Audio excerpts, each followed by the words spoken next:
I don't blame you. I don't care. I don't. They pay me, whatever. But who has the better mullet now, Osbo or Rad Dan? Have you seen Osbo's mullet? I saw it. Yeah. That's a thing you have to have. If you don't have that, which I get, people don't have budgets and stuff. Like if you're blessed to have that, use it. Everyone was worried that, well, I don't know, like you've got these manifolds that are put into the head and you can't get this. You get have that. to be that guy. Someone's got to do it. And it's like, okay, like thankfully we let them do it. Yeah, that's where I met Adam. That's where I met LZ. Oh, okay. So that's how that ties in. Yeah, I was there one day. He showed up. I have had one bag choice for over 6 years now, and it has been Nomatic. That is the luggage that I have used. That is the backpacks and messenger bags. That is what I carry all the podcast gear in to all of the events. It has all been Nomatic, and Nomatic is hooking you up as well. Check out the link down below, and that will automatically apply a 15% discount at checkout just for you. Got to use that link. That's the way to get the discount. And if you want to win a Nomatic travel backpack, well, all you got to do is head over to the outerzonepod.com. There's a link down below as well. Fill out the form. Make sure you're following us. Make sure you're following Nomatic, and you'll be entered to win that backpack. And if you're a premium podcast member, well, you've already been entered in to win a Nomatic Method carry-on. It is an amazing carry-on the way that they formed it. There's so much thought into it. The amount of space that is available to you, they have thought out so much. There's just it's just an incredible piece of luggage. So make sure to get entered in to win that by joining the premium model. And that's it. Hit the link down below. Check out their stuff. Even if you just click the link, they know I sent you and they're appreciative of that. So thank you so much, Nomatic. And thank you guys for supporting the brands that support this podcast. Want one of these? Do you? Pretty nice, isn't it? I mean, this one's a little worn out and that one's mine, but you can save yourself $5 by using one of the discount codes down below to grab yourself a ticket for whatever FD round you want. Remember, we're only doing 50 per event, so you want to get those tickets as soon as possible. Jump on it right now. Link down below. All the discount codes are there. Grab yourself a ticket. We'll see you there. And save yourself $5. Waiting to see this hand in person for years. That's not well done. That's congratulations. I have this vacuum video where... That's a bad match. Do you need us to stop talking? You kind of gave me the chills a little bit, but...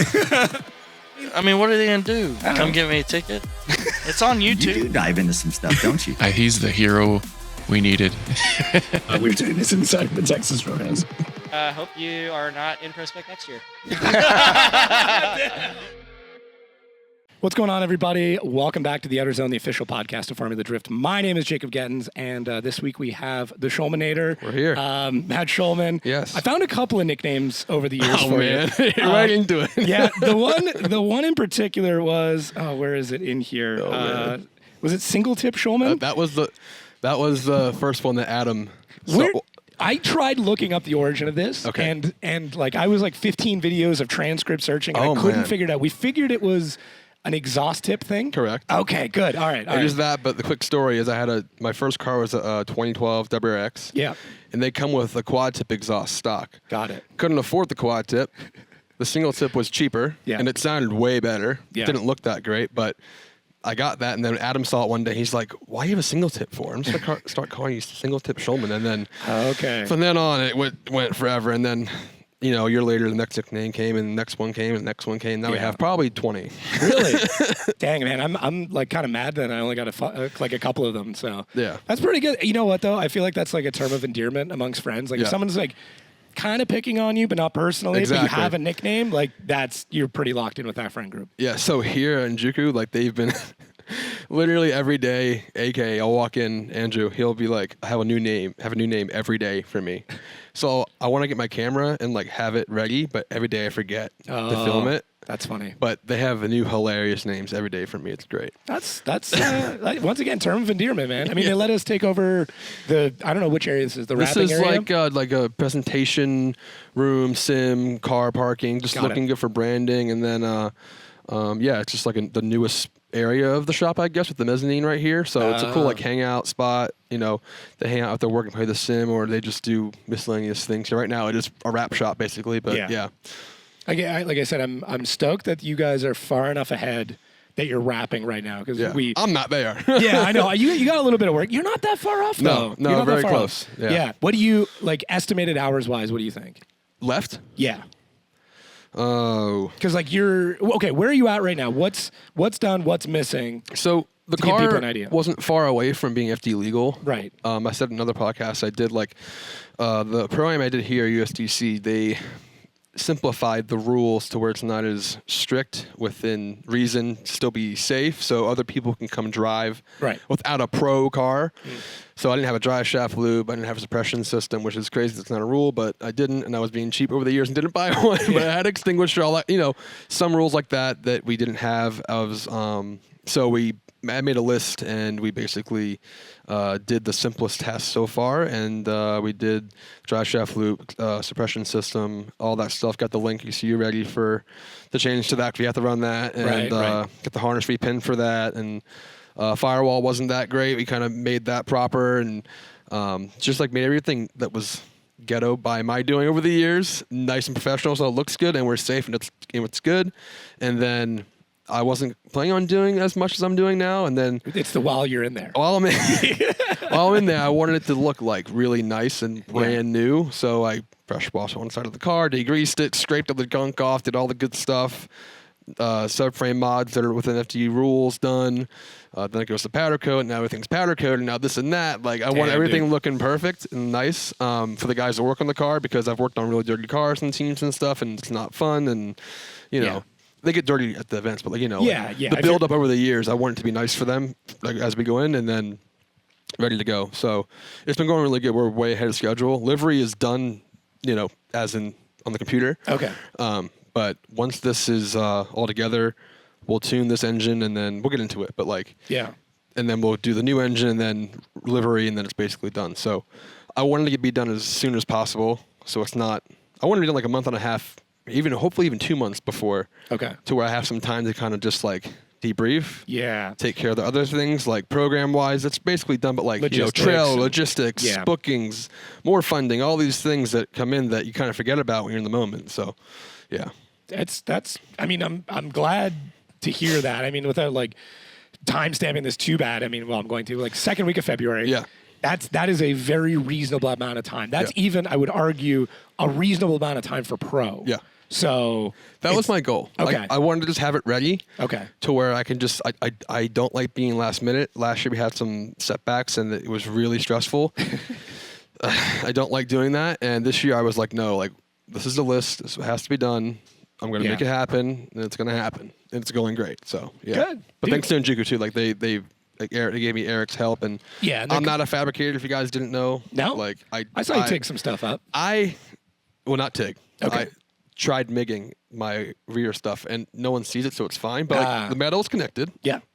But TIG I struggle with. But, like, I just don't have the time to really focus on that. And luckily, they have a really good fabricator and builder, Eric, here in Njuku, and he's been helping me do all that stuff. And even miscellaneous things that I'm gone working and he's doing when I'm not here. And it takes a lot of stress off of me. But, like, I'll come to the shop and, like, yeah, I'm going to do these 5 tasks. And then I'm on my phone all day doing emails, ordering things, sponsor emails, this and that, just constant on my phone. And I'm like, oh, my God, half the day's gone and I didn't touch the car yet. Yep. And no one gets how much work that actually is. Dude, the stuff that's not wrenching I would argue is more time. 100%. And it's tough too because it's not tangible. No. Right? Like you can't. No. You could look at your email inbox and be like, oh, it's empty, or like I've responded to everything. Like that's fantastic, but then it's back the next morning. Exactly. Hopefully, it's back the next morning, right? Yeah, within a few days. I have patience, but then it's like some things I gotta like kind of be pushing on because of time. Oh, dude, I get it. Yeah. And then it comes to be the phone call. Yeah. Because you have to. You cannot wait another day. Yeah. I'm like email, text, phone call. Yeah. Yeah. By the time I get to the phone call, that's what I'm saying. like, yes, we need to resolve this now. Yes. Like the only reason I'm calling you is because I've exhausted everything else. Yes. And after this, I'm calling your mom to track you down. Yeah, dude. Yeah. I hate bothering, but if it has to be done, I initially, hey man, like, hey, like, I hate to be this way, but hate to be that guy. I have to say this. I tell people, some people have probably heard this, but I'm like, if I really want to do the thing, I'll be like, bug me. I will specifically say, hey, I really want to do this project. I'm absolutely slammed. Bug me. If I don't say bug me, though, it's usually because I'm kind of hoping that person loses enthusiasm and just goes away. Right. Yeah. But no, yeah, for sure. But yeah, I get it though. I 100% understand that. That's good though that you're this close. Yeah, I'm pretty stoked. Yeah. Why Stroker? So with data of other people and things. And You've been around a few I've 2Js. been around a few 2Js Yeah. of my own. I've also broken many of them back when I didn't do things right, but now we've had great success. But with Freddie Spec Tune, my tuner, like he's extremely smart and very knowledgeable, and he's one of the best tuners in the country or the world, if you want to call it that. But I know the recipe. He knows it.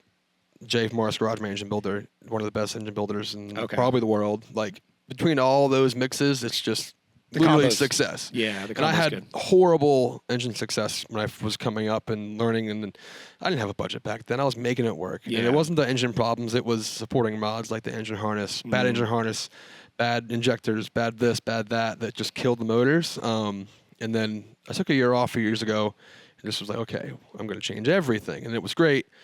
Had great success, and then having a front sump JZ is not the best thing to have at high horsepower, especially on a bank track. And we spun a bearing like a year and a half ago or so. I was like, okay, if we're doing this and not going dry, so we're doing the YSFAB V3, so I can go rear sump pan, and then we're going to have Jay build an engine, and we're going to have success. And I have a 1.5 JZ, 1J head, 2J bottom end, because, you know, I've had the 1J head forever, and like to change all that twice this year, cost-wise, it just wasn't ideal, but I can do it once, and this engine's still good. So, but back to the 3.4. Basically, like, we went to the rear sump stuff with the 3.0 done by Jay, and it's still perfect. My first ever season of never hurting an engine was last year. Huge win. in my That's opinion. awesome. Yeah, and that's it awesome. still sounds like nothing touched it. Nothing was even used. It's great. But I have the opportunity to do a 3.4 by being supported by Brian Crowder, and Brian Crowder's like, you know, they're. You know the name. Like, that's Brian everybody knows the Crowder. name, And they are known for their durability, and obviously LC with his setup, like they're pushing 1,300 horsepower, and it takes it, and it's impressive. And I'm not going to be pushing that much, but basically just it's not free torque, but it's free torque. Yeah. In a way, if you ignore the cost of it. Yeah, no, it's free torque without having to do nitrous. So with the experience of on other teams over the years with nitrous, like, it's another factor. It's a whole other thing. If you forget it, if there's a mistake, they overheat if or they cold. overheat, if you got to wash the bottles, if the team's not educated enough to understand what has to happen, it can bite you. Like, you need one guy on nitrous. Literally. Yeah. So it's like everybody I've talked to that's run successfully, they're like, you have one guy that all he does is nitrous, and that's it. Yeah. And like I've been on a team where we don't have that. Yeah. And I have to do that and everything else. Yeah. And I've also experienced someone not putting the full bottle in, then they go out, and then the driver has no nitrous, and then it bites and they lose, and then it's like, no. Yeah, it's another factor. I'm trying to keep it simple, stupid. That's what I've learned in years of working in FD and as a driver as well, outside of FD. Just like the Stroker's free torque, and I drove Rad Dan's Supra 3.4. I haven't driven it like before that. I didn't know what it did. I just knew, more torque, you know. Yeah. And I saw dyno graphs and stuff, but like I drove it and I was like, oh, I get it. got it. So we're doing that. So yeah, with Brian Crowder supporting us, like they take care of the engine program basically. So having that support is life changing, and it's the best. And they're great to me, and been with them for like 5 years. Good. And going to FD, they knew that's what I wanted to do, and they did it. So that's what we're doing. So I'm excited. I think there was an argument for a number of years that it wasn't worth it to do the 3.4s and drifting. Like they're really good in everything else, but it seems like, say in the last 4 years, that's kind of been solved. Yeah, I think back in the day, the problem was, I think it was Turk trying the 3.4 back in the day.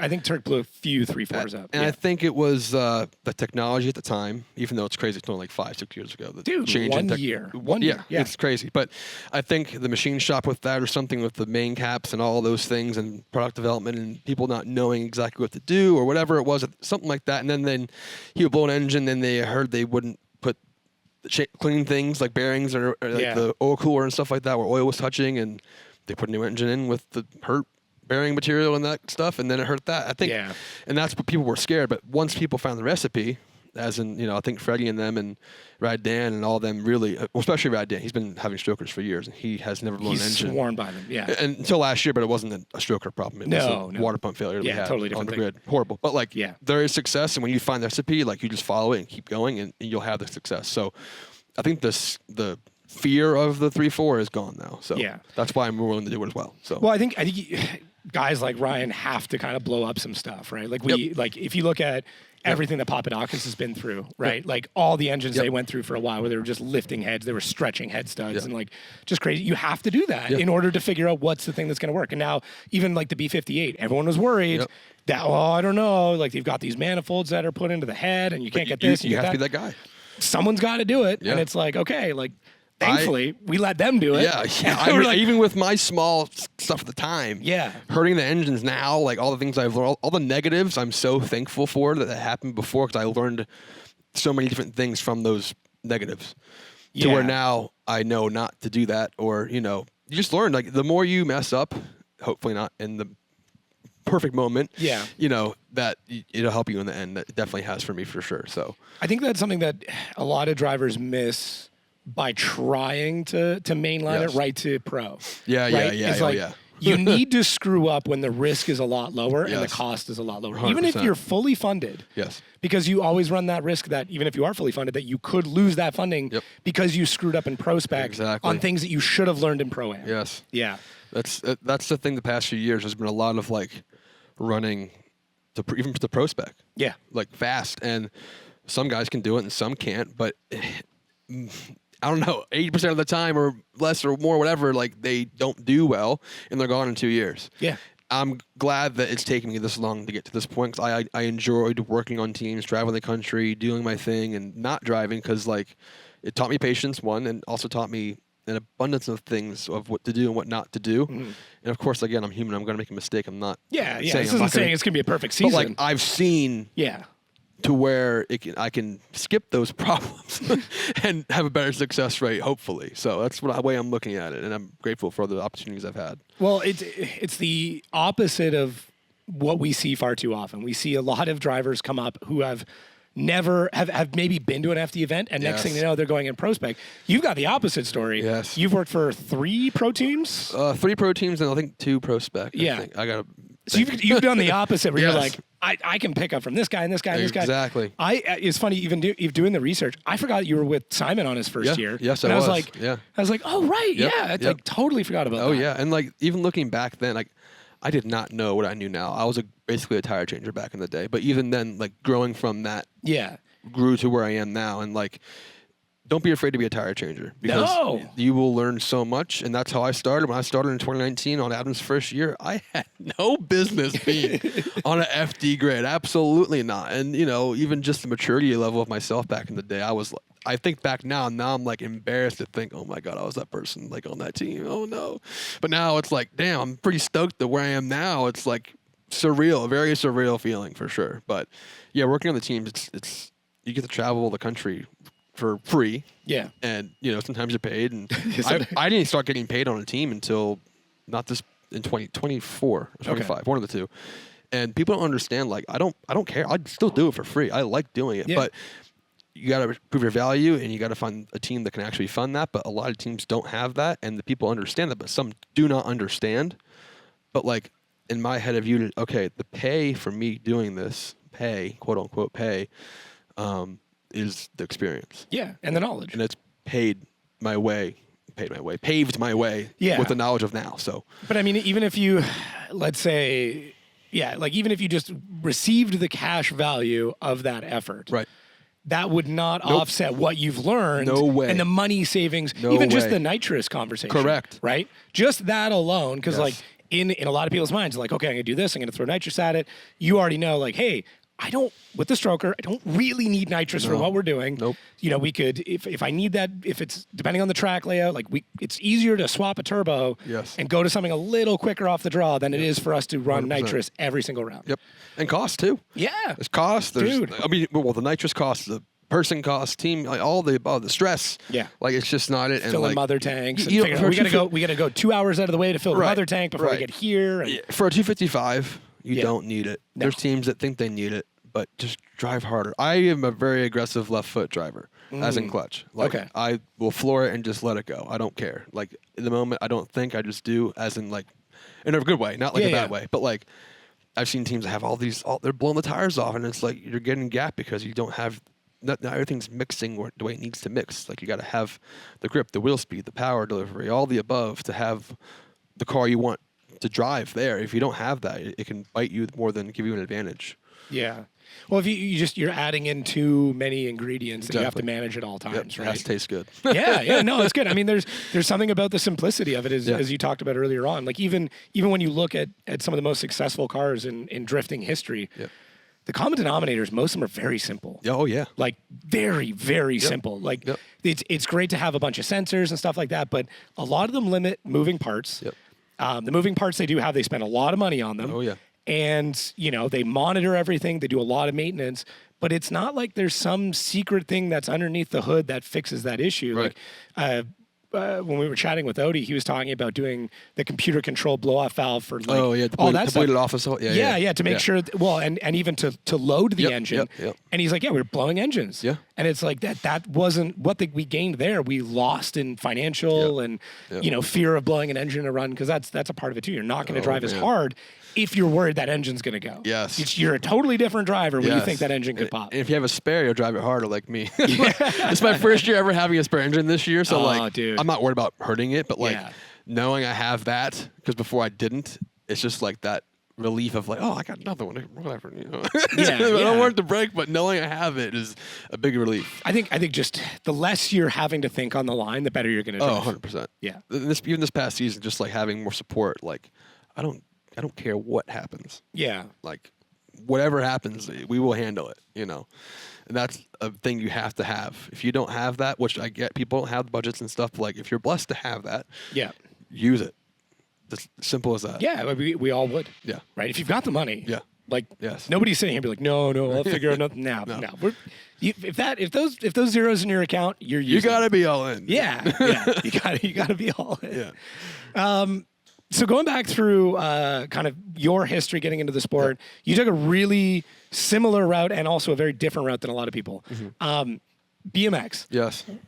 Yeah. What is it with you BMX I don't kids, know, man. It's crazy, and it's crazy because a lot of the BMX riders, mostly BMX, some skaters too, like they adapt. They get in the cars, and I guess maybe the hand-eye or whatever it is, like, Yeah. And the BMX riders progress faster than the non-BMX riders or skateboarders, whatever you want to call it. Yeah, Like, I agree. I've seen like skill progression in BMX riders and stuff. Like they blow up quick, as in skill. Yeah.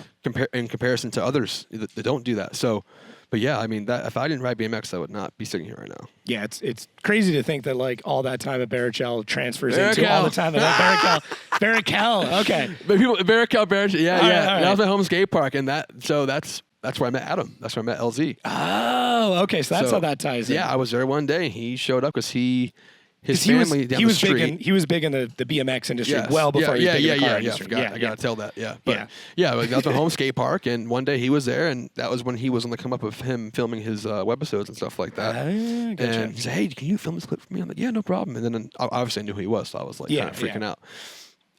He wasn't that big yet, but he was definitely on the come up back then with the BMX stuff. And Okay. we started filming stuff, and then got his number. And then every time he was coming down visiting at the time, not even for college yet, just for like fun. 'Cause his sister, I think, lives over in somewhere in Central Florida in that area, I think, Okay. something like that. But he would come there and ride and randomly, and then after we got in contact, he's, "Hey, I'm coming down this week or this whatever," and we would continue to ride and film, and then some days we would just go to skate parks across the state and film and do episodes and stuff. And Gotcha.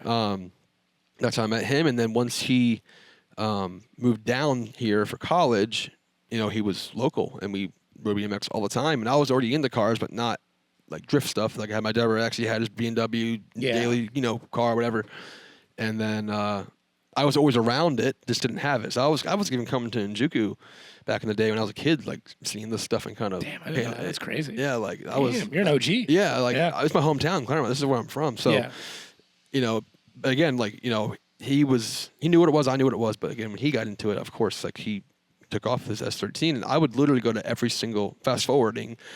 I started detailing his car. So out of high school, I did a little self-detail things. I didn't want anybody telling me what to do. Yeah, kind of thing. dude. Hear you there. So I detailed cars right out of high school myself out of the back of my Deborah X trunk. Like that's what I did for a while, and that's how I kind of. He said, "Hey, can you detail my car?" I'm like, "Yeah." So I didn't know what I was doing. I was terrified to mess it up, but it came out good. All right. Like I went and did it and buffed the car, and he's like, "Okay, yeah. If you want to do it like once a month?" And I'm like, "Sure." And then he had that, and then That's cool. more cars of his came along, and then I started doing his cars more and more. And then one day he offered me a full-time job, and I was like, "Yeah, hell yeah!" And he's Yeah, why like, not? "He's don't go quit your job." And I'm like, "Okay." I went and quit the job and went work full time. And then the rest was basically history. And then as he grew, and I couldn't really afford a car that back. When did I get my S13?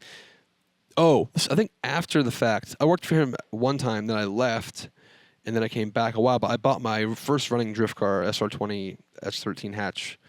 I sent him a picture, and he's like, "Oh yikes!" Because at the time he was having his SR20 problems and all that stuff. But basically, like it kind of ping pong backed into us working together and working for him full time. And he was growing, and then I was growing, and then kind of spiraled into all this stuff. And then over the years, I knew what I wanted to do. And outside of that, I knew I wanted to do this one day. I don't know how I was going to do it. I was going to do it. Yeah. But I learned a lot from them and all that, and it, really helped me get my start for sure. But after I left there, it's been no one really understands how much work I've done after that time, and it does not just come to you. If you're not working at it, the result shows the work you've done. Yeah. So that's why I say to me, I'm like, guys, like this doesn't just come from that. Of course, maybe I had some experience with them and learning how he did things, and that you got to learn from the best. That's how you become successful and ask questions. And I did, and then I grew into this. So it's kind of crazy. Did you? You were into like media side of things before that, yeah. Right? So like I would go literally. I love doing filming BMX stuff. And I Right. didn't know much about camera stuff, but I love editing. I love filming and all that. And I helped Adam film his episodes with BMX stuff back in the day. And then I think for 2 years straight or more, I just went to the track with Adam drift car to every event and just made friends there. And every event Adam drove, I went to, and I worked for free, just filming him and having fun, or changing him his tires, or just hanging out as a friend. Like just put in time. It was work, but I did it for free because I loved it, and it was just hanging out for me. And then it turned into a job. Yeah, down the road. So, but I love doing the filming stuff, and that's I still love doing my own thing now when I have the content to film. I love camera stuff. I love filming. I love documenting, and if you don't do that, you're getting partners is hard. So I gotta be good at it. So I gotta ask, what are you filming on these days, dude? So the DJI stuff is just so simple and so good. It makes my life so. Osmo the 4? Osmo 3, I think now the 4's coming out, but the three is unbelievable. It blows my mind.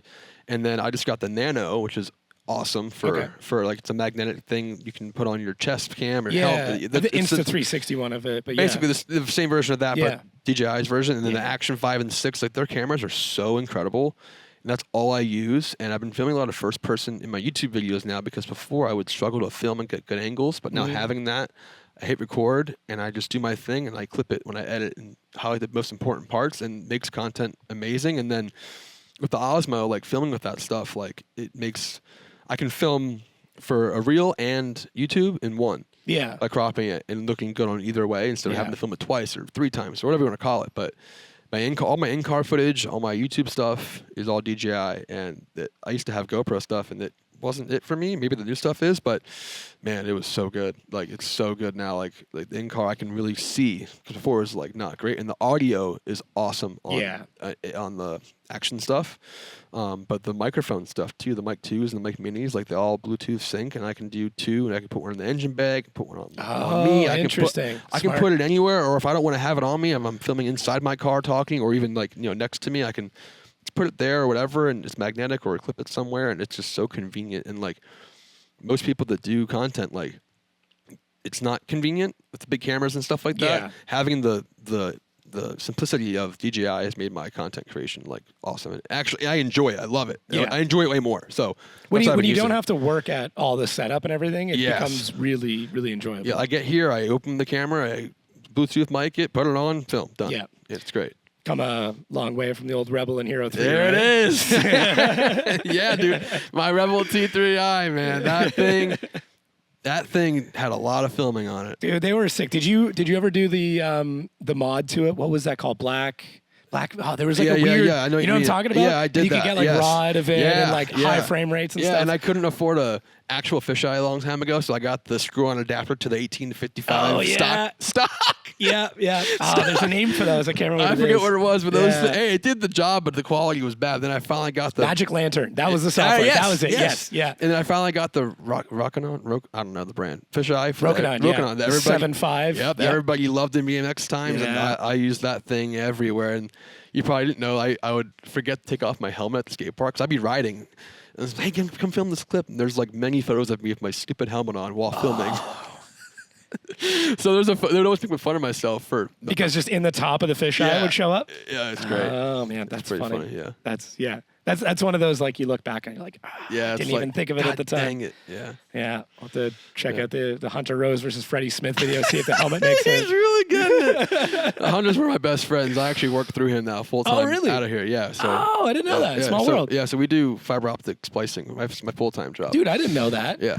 Honestly, I assumed you worked here. No, I until don't. you started saying some stuff like, Yeah. like, oh, So- we might as well hire him. And I'm like, I thought he already worked here. No, so I do fiber optic splicing for my full time job. So my best friend Hunter kind of got into it, and then he's a contractor, so I subcontract through him. And we work for AT&T contract we're and stuff? Spectrum. Oh, Spectrum. We can do any. We're working on other ones. It's fine.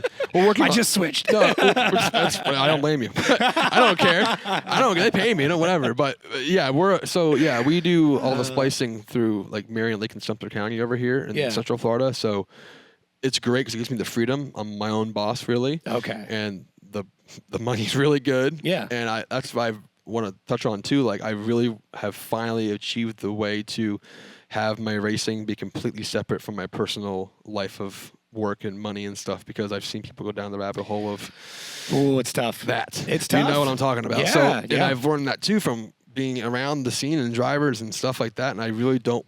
I mean, I experienced losing like family, girlfriends, this and that back in the day because they didn't understand. Yeah. And not losing family, but like I know. they were not but happy. They're just not. Definitely lost girlfriends because of it. Yeah, it's fine. They're not picking up the phone as much anymore. But like yeah.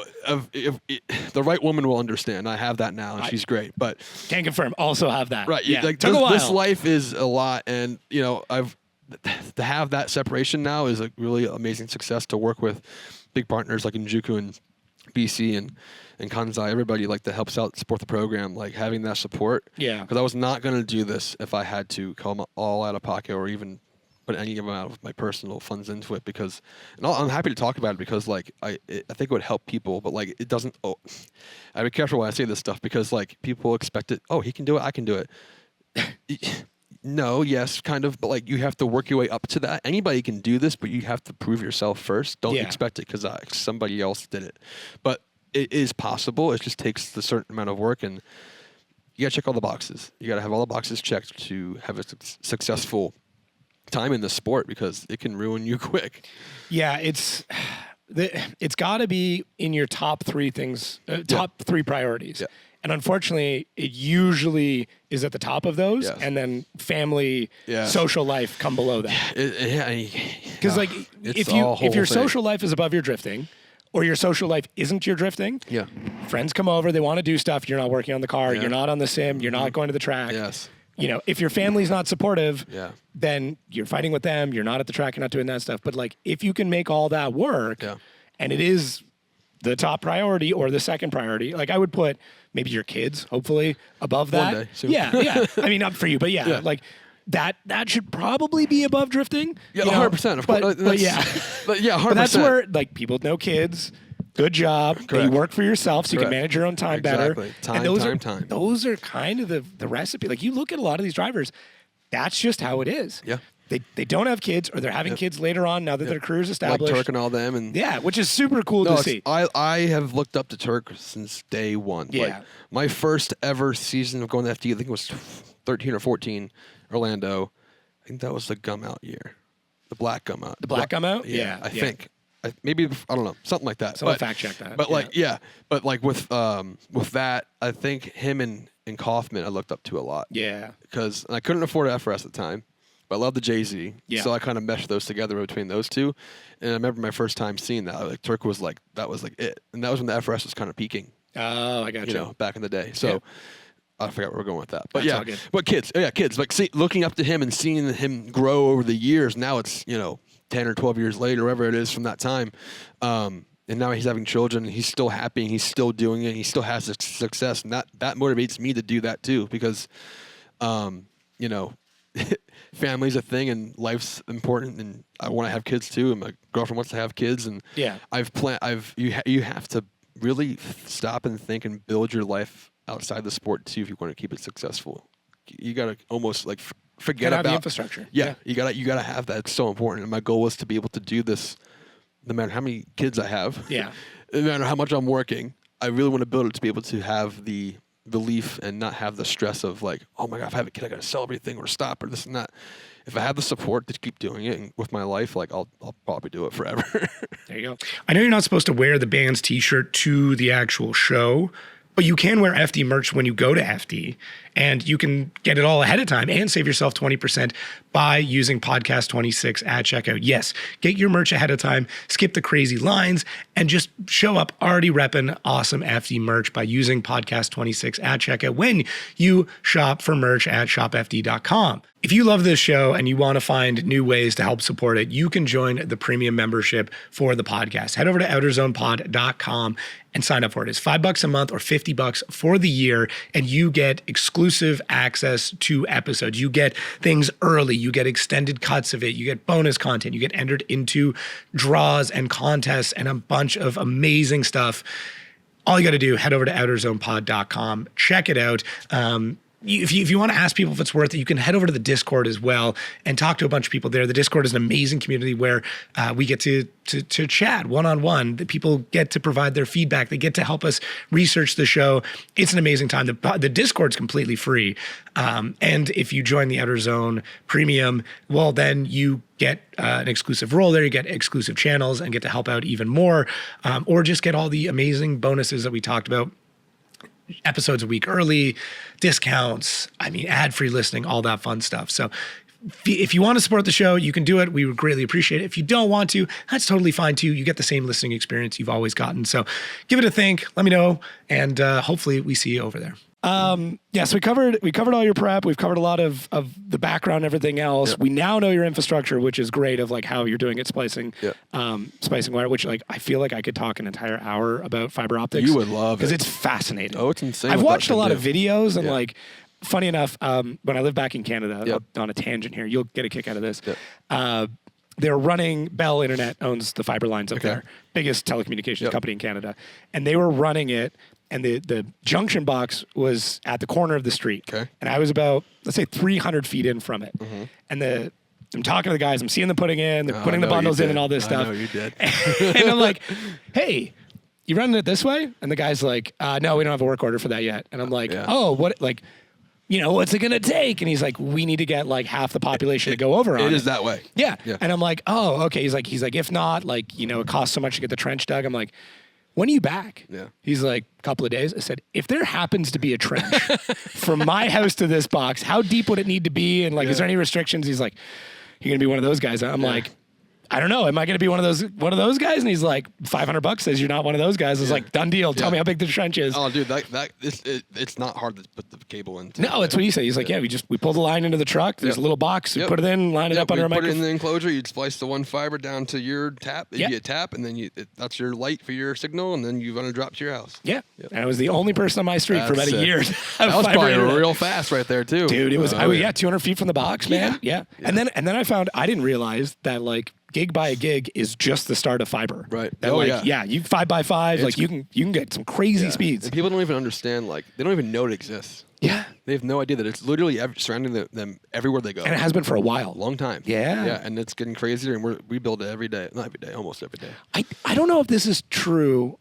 I believe, I won't say the driver. There was a driver in Formula DRIFT. I know what you're talking about, yes. And his dad owned the fiber for like the Eastern Seaboard or something. Okay. Yes, they did. All right, I'm right on that one? Yes, you're right. Okay, cool. Because the other day I thought about that. I'm like, who was that? And I'm like, oh my God, it was his It was this guy. Yeah.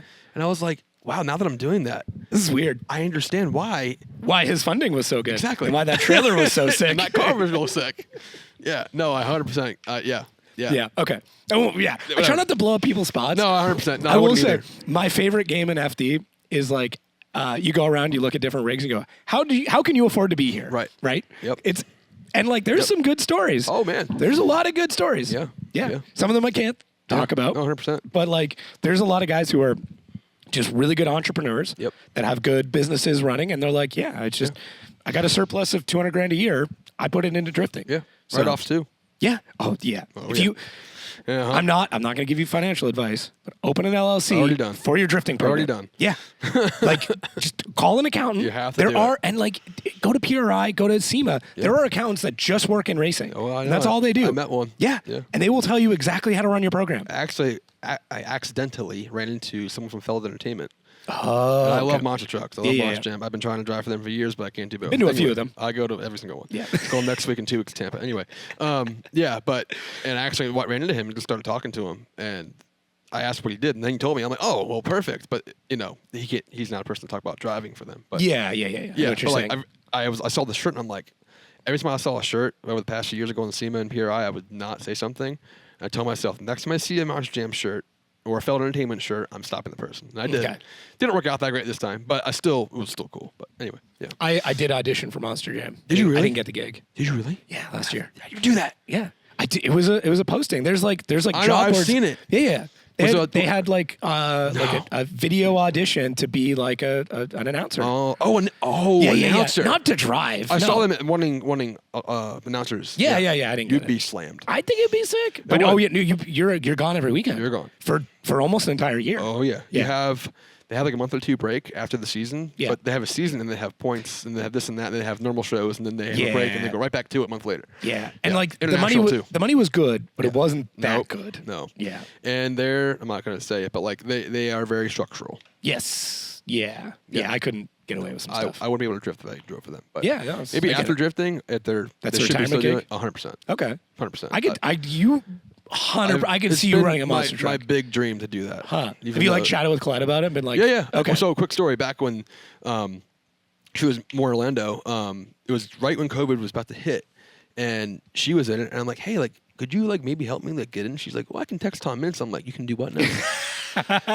Tom Mintz, you guys don't know, created Maximum Destruction, one of the most legendary drivers in trucks ever. Anyway, and I'm like, yeah, now. I'm not leaving the spot till you do it. She did, and he's like, yeah, I could, but like we just don't know what's happening with COVID, this, and that. And I'm like, God dang it, what my shot right there. But I do chat with Ryan Anderson, Son of a Digger, and Great Digger, Adam Anderson, Tyler Mengia, what's his name? Barry Musauer drives Zombie. He lives in Winter Garden, close to here. Yeah, not far from here at all. They follow me like crazy. Like they love my stuff. John Zimmer, who drives the truck, and a bunch of other people too. But I told the guys one day, I'm like, hey, I will give you the way to start my car because I don't have a key. Whenever you want, if we can just swap. Just for a day. Like, I I don't need to do anything. much. Yeah. I will do. Give me 10 minutes and I'll be happy. Or a day worth of training. And I'll prove myself. But that is definitely the retirement gig one day. Interesting. I've been going since I was 3. So this year was my 25th year in a row going to the Orlando Monster Jam. Oh, dude, so I saw like your Facebook check-ins, and it was like drifting and then monster trucks, drifting and monster trucks. That's been and my like, life forever. And like photos of tickets of monster Oh, trucks. And I was yeah, like, there's something here. Me and my dad used to have a ticket drawer for every single Monster Jam. We still Really? have the bag in the bag when we moved. Like we put it in a bag. Yeah. So ever since I was 3. So that was my first year was in 2000. Damn, dude, that's sick. Yeah, I've been I going had no forever. idea. And I go to Tampa and whoever's local and stuff like that. Yeah. It's fun. Like it's my escape. And when I get my brain off that and I scream, I can get the shows. And Nah, I could great. see it. Did you ever get to do the fan voting or? oh yeah. Yeah? Oh yeah. Yeah? Yeah. I've been around it since it was really the thing. Yeah. Wasn't Max D? It used to be Goldberg, wasn't it? So it was Mintz. Like the truck was Mintz. Right. Like his last name, and then Goldberg, Right. and then Max D. Well, Max, Okay. it was Maximum Destruction. Yeah. Nickname And then was Max D. nickname was Max D always, and then Okay. they converted it to Max D. Got it. Okay. Yeah. I So know that's a lot of shit. no, it's fine. I'm just Yeah. the last era of monster trucks that I was into was Gravedigger and Goldberg Yep. were like the two So like always going early at it. 2000s, 2000 to 2007 ish Yeah. was when it was that. Yeah, I remember transferring over to Maximum Destruction, and it was about that time. Like it wasn't because of that, but it was about that time. I was like, okay, there was something else, probably girls or something that came into the picture. Yeah. And it's cool because like the technology they use now is getting crazy, and that they're all EFI now. Really? They all have to be now actually. Okay. Because of EPA Emissions, stuff, yeah, all that stuff. But the trucks run way better with it. But when they first did it, it was a cluster. It was not good for them. They had to really learn and Yeah. do it all. But like now they're doing billet housings on Okay. planetaries because they break all the time. They're Yeah. really expensive. But now they have billet ones they just came out with, and they're sick. They're really cool. All the parts technology are amazing. Even like being in the motorsports world, seeing what they use now, and like even what we use in drifting is similar, like with engine stuff and tuning and all that. So, do you think there's anything like in monster trucks now that we would like maybe see in drifting soon, or just no, we're way ahead of them. really? Yeah, for sure. Holy, okay. They just got EFI. Yeah, 2 I or know, 3 but years like ago. I figured there might be something somewhere else. Shock but- wise, they probably got us. yeah, but we don't need. No, I understand, Yeah. but like the way they do stuff is okay. amazing. Well, Like, the fact that, but I mean, I know the tires work as much as suspension as the actual suspension. Yeah. does. Those tires are also $5,000 each. Really? Yeah, they're $5,000. Damn it, we complain about tires. I know. Right? And that's why they don't have crushed cars anymore. Well, a smaller amount because the Oh. BKTs they use they Yeah. pop very easily. The older style tires can take Big it. knobby ones. Yeah, so I'm but- assuming they're like there's less wall in the current ones, Correct. make them And lighter. the BKT is a humongous sponsor for them, so they got to run those. Right. Yeah, it's not a good look if BKT's blown out all the time. Right. Yep. Interesting. Yep. Damn, the politics of this. I'm Oh, learning there's so a lot. much. There's a lot, dude. I We bet. can talk for. We can talk. Listen, man, I'm down. I'm like, I got through my stuff. I'm down to talk about whatever you want to We'll talk go about. back to drifting now. Sorry. No, it's all good. Yeah. I do want to get your take on being a Florida person, Yep. born and raised, right? Right here in Claremont. Right. What is it like going from seeing what Florida drifting was Right. to what it is now, which is it's expanded a lot in people. It hasn't quite expanded yet in tracks. Correct. We're getting there. Correct. OSW, Leadfoot, Yep. Sebring's doing a little bit Yep. more. Yep. Less and less people are going out to the other places. Yep.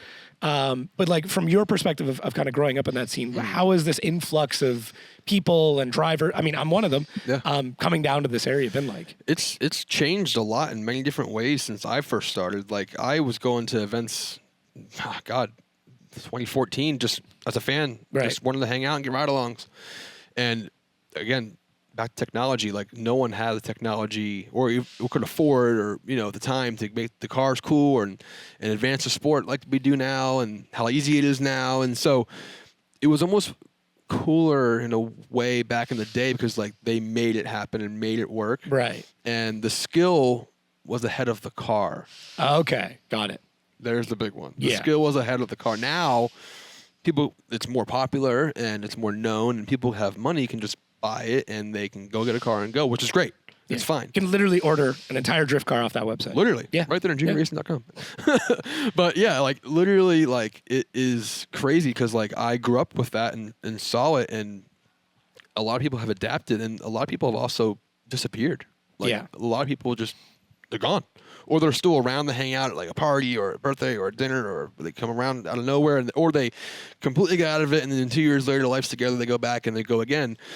That's kind of where it is now. But like as it has grown over the years, like right before COVID, like 2017 to 2019 is when I was like really coming up and learning, and just had my current car that was a seat time missile JZ S chassis that I drove like crazy, and we all were just driving like every single weekend almost, and we drove a lot more back in the day. That's what I could say now for me and those people in that time. But the scene now, the best word for it is busy.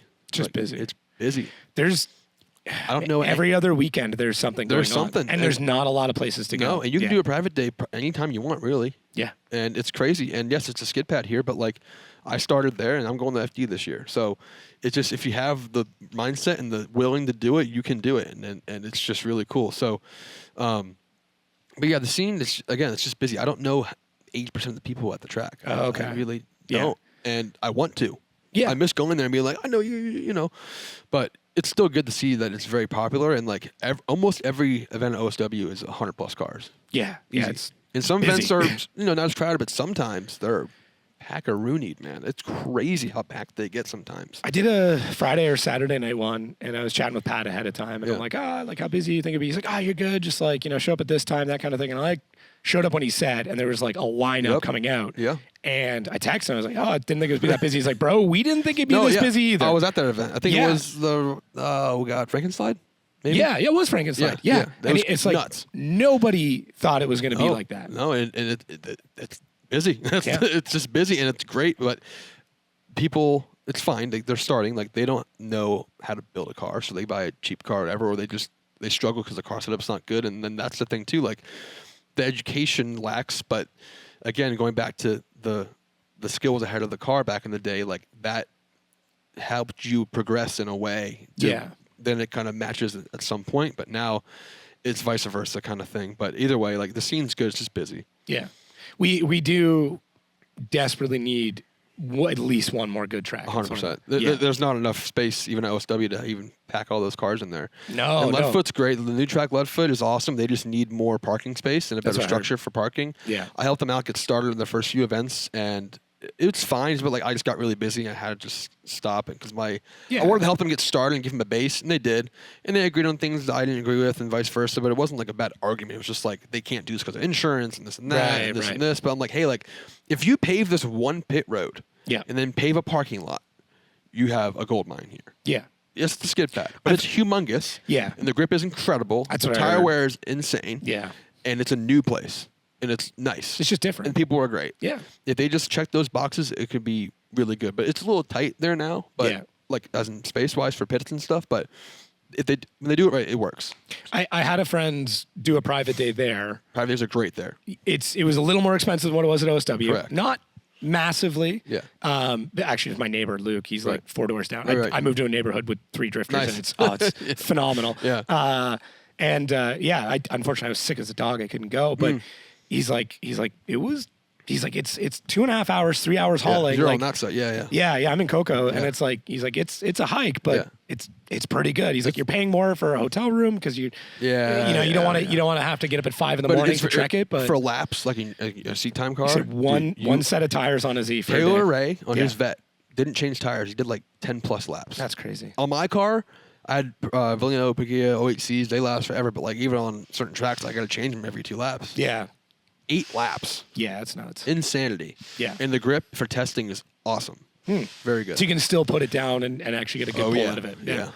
Big time. Yeah. I will say running the bank at OSW though for like it's a simple layout. It's incredibly simple, but it's also 1 foot off the bank too early or too late. The run's basically over. People don't get it until they do it. I did it for the first time this year or last year technically, and like I was like, oh, okay. It's like, how bad could this thing be, right? And just, I mean, one of the fall events, Right. and I ran an entire night doing it, and I'm like, I'm exhausted. Oh, yeah. Yeah. So my last round of ProAm was there, and I haven't driven the oval at OSW with my current skill level, current car setup, and current confidence. Yeah. And I was first lap out was dragging the wall, and I'm like, oh man, this is amazing. But also when you're going like full tilt in a gripped up 8 horsepower car and you're dragging the wall, it is so damn sick. Oh, I bet. And then we start tandeming, you're like door to door, and you have to be on your shit every time. Yeah. Like people are like, oh, OSW is the worst track, one transition. I'm like, guys, I want you to ride in the car, or when you get to the point you can drive a pro car for lap after lap on this track, you will change your mind because it's unbelievably hard, as in being in the right spot, entering on the bank, every area, to be honest. You have to have strategy. You have to have set up perfectly.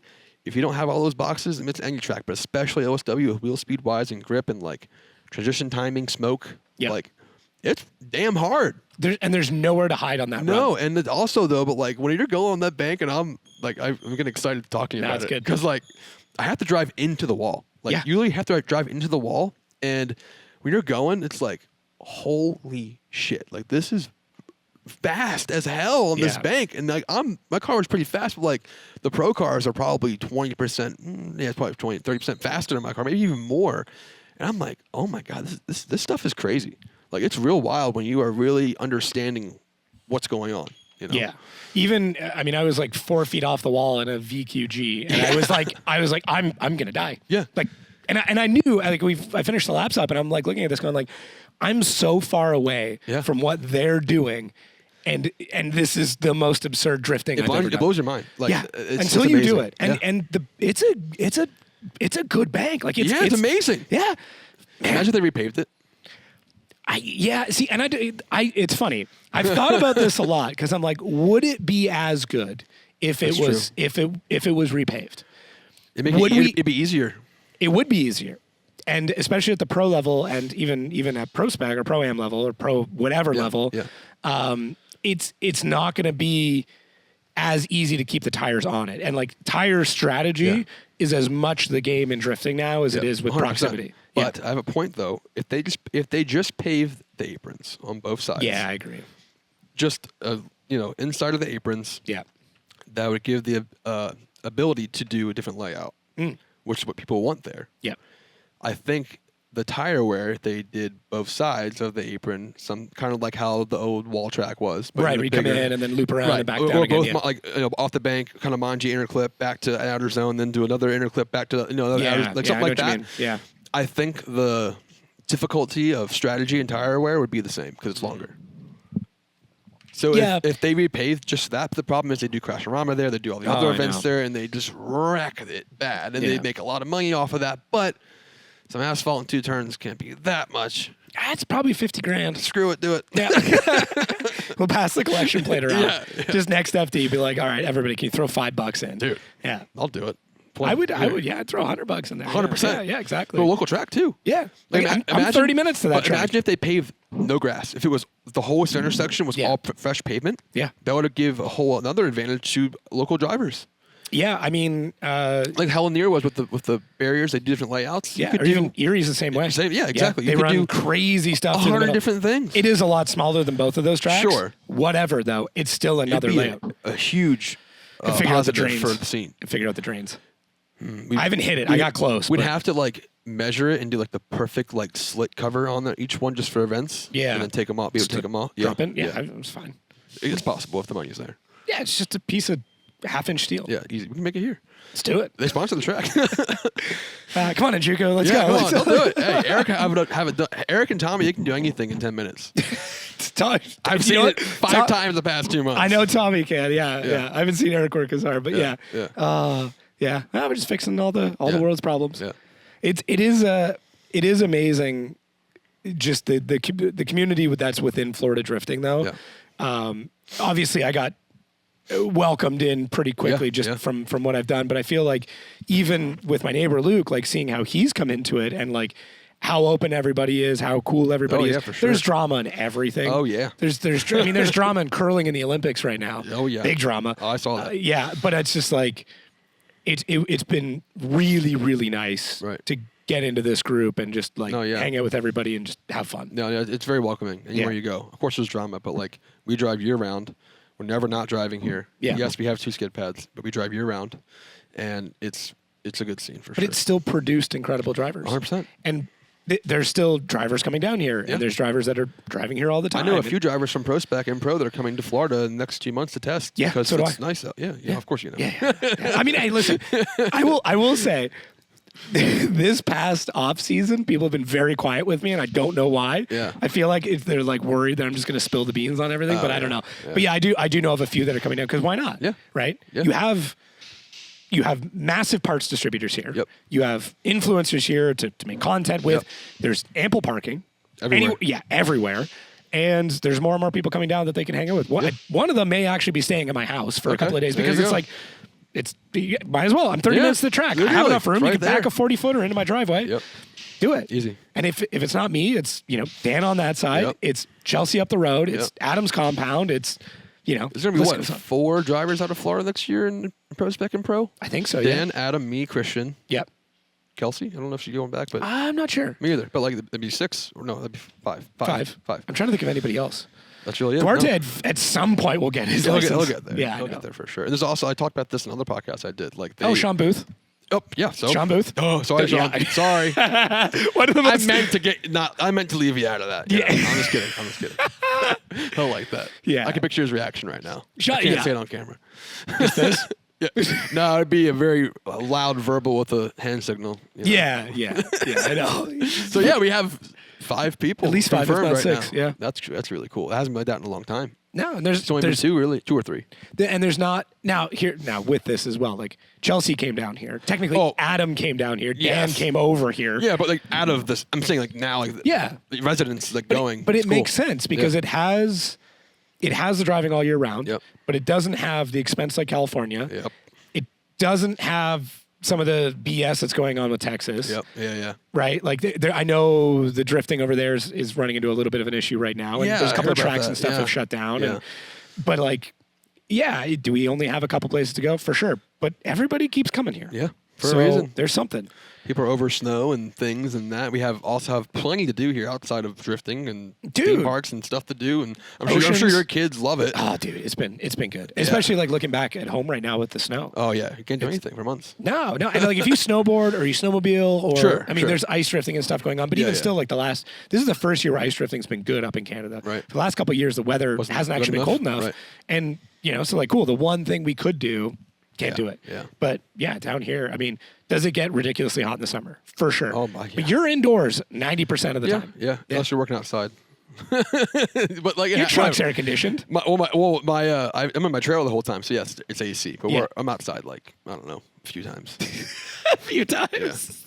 There's some line worker right now just Yeah. like cursing you. I used to do line work before I spliced, so I get it. All right, gotcha. All right. You've earned your stripes. Yeah. Yeah.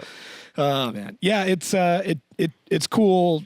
I'm very happy to be in the epicenter of maybe not the epicenter of drifting, but it feels like it. It really does. It feels like it right now. Yeah, because like again, there's like we have Injuku, we have Titan, HQ, Real Street, Mazworks, Yeah. Argus Garage. I can name more. There's more, and it's all here. And it's not just drifting, but like Injuku and HQ really is. But like It's more to than- have that within an hour's drive is nuts. Yeah. And Dan too. He does his business right in the It's street. 2.5 hours away. Yeah. It's okay. Within 3 hours, you can go build a car. Oh yeah. Oh yeah. Literally insane. So Yeah. it's pretty cool. Yeah. I think if Sebring could open up a little bit more. I did man. I did a skid pad event there. Not like actually my first. Jackson's event, one of Jackson's events. USDC. No, it was what was it like a anti-street racing Oh, fundraiser yeah, thing? I did. Yeah, it was Oh, pretty good. yeah, I think it was one of their first events. There was like a little bit of teething pain going on, but Yeah. like once they got it figured out. Well, for me, Sebring for ProAm, two of the rounds are there. Well, were there, and the hotel's there on track. You can Yeah. do that. There's a restaurant, if you didn't know, called Cowpokes Watering Hole. Did not know that. You need to go there. Okay. I know you like food. I do. Incredible steaks. Yeah. Incredible steaks. Everything's great there. It's really good. But Okay. like the convenience for me, it's only an hour and 40 from where I live, just straight down 27 on the road here. Oh. And I get the hotel for $100 a night at Sebring, and I don't leave there. I do my competition, and I go to the restaurant, and I go home after Yeah. my podium. Like, it's great. It's literally so good. Like, it's so convenient, and like some of the tracks, like the layouts we do there, are like the back section, the fast track we do. Yeah. that could be an FD layout for sure if Yeah. there were stands. But there's But I mean, not. we could put stands up. The- I know the pricing on it, so Do we it. could do it. Yeah. Do it. I mean, I think Sebring would be. Didn't they go to FD? Didn't they go there a long time ago? Oh, I think so. Long time ago. They ago. went there 1 or 2 times. I want to say like 08, 09. Yeah. Yeah. But like, it's definitely a place, but it is definitely really far. But so is Utah. Well, not anymore. But Right. yeah. Yeah. So was Utah. yeah. So was Utah. What are your thoughts on track changes and stuff? Because like this affects you directly. I'm stoked because FD needed a change. Yes. This is really maybe 1 track or 2 tracks, not 3, but like whatever. But it's perfect for me going into ProSpec my rookie year because no one has data on 3 of the 4 tracks. Right. I drove Atlanta back in 2018 when the car was a missile. I have Is that Grid Life? Yeah, last Oh, Grid okay. Life they did. I drove Yeah, that. I was there. Got 4 laps on that. I and the car probably broke. have footage of you Probably. somewhere. I'll find it. I'll go sitting look for there it. in the keyhole, broken, pissed off because my car's broken. Do you remember that too? Yep, I was there doing that. But either way, I did drive that, but it's not like now. But I do remember doing it. But like having some mental note, I guess, helps. Well, I also helped set up cars and do things over the years. You've been with teams. there Yeah, I've enough, been there yeah. 100 times. Yeah. But like the new tracks, I'm excited for because it's a new crowd at most places. Some probably travel to Jersey and stuff, but having it in Atlanta is like really big for me because that's what really sparked my journey of wanting to go pro or even just really do drifting. Because Yeah. I remember going to Atlanta, Grid Life, pulling up to the line, looking down the hill, and going, "Oh." It's scary up there, dude. Yeah, and I'm like, holy shit, this is nuts. So I went, and then I did the first lap, and then I had almost more fun grip driving the rest of the track to the S's and then back around. It was just the most insane thing, and then Yeah. it was nuts. And then I pull up my second or third lap, and then the 4th lap, the car broke. Okay. So we get to the 3rd lap, or I forget, second or third, whatever. And I get anxiety talking about it. Oh, I have anxiety, wow. Yeah. I pull up to the line, and Oswald pulls up to me, he's like, Yeah. I'm like, me? He goes, I'm like, okay. Yeah. And I did a lead lap for Osbo on the freaking road Atlanta. And back then I was losing my mind. I didn't know him back in the day. And then the Grid Life layout, they come out of the keyhole, go in. Come in and- early, yeah. And then they go out towards the bridge. Yeah. Well, I come out of there, and then I'm coming out of the bridge, and he comes past me in drift, and continues to drift the entire downhill. Yeah. And just gone. And I was like, well, I'm not going to do that. But it was the most, just that whole experience. And then in the fourth lap, I was like, this is what I want to do. I'm definitely selling my WRX. I'm definitely getting a bigger truck. I'm definitely going to like really chase this and somehow do this someday. Maybe I'll be here.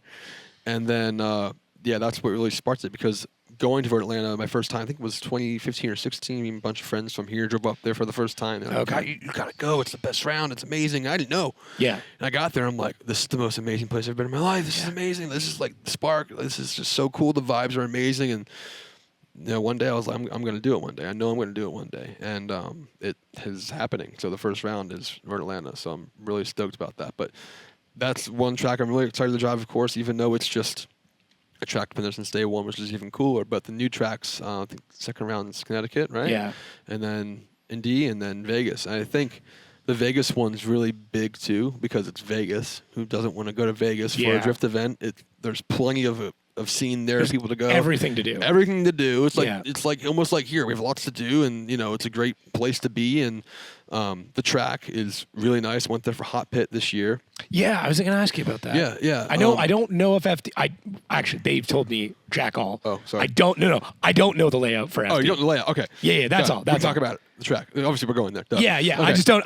No. Okay. I knew about the track. Yeah, I just yeah, didn't know about the layout. So I saw the hot pit layout. It looked pretty good. it was good, but like, okay, so I'll go in order. So Connecticut, I don't know what they're going to do there. That track, they're going to have to make something happen there. You probably know stuff. I don't know, but like I think there's a wall that has to come down. for sure. Yes. That's why I was going to say they got to do something there. I like bank tracks. Obviously, we have it here. Yep. It's not a steep bank though. No, it's not. It's very minor. Yeah. Either way, fun. Sounds good to me. I'm excited for it. Indy is cool because it's Indianapolis. It's like home of racing. Yeah. so Motor it's- City. Yeah. it's I say Motor City, but that's Detroit. But it's like super Racing cool. City. Yeah. And it replaces St. Louis, I think, right? Yep. That is fine with me because I never want to go back there. I don't like St. Louis. Sorry, don't want to be a hater. I just don't. The facility, great. Layout, not my thing. Place, not my thing.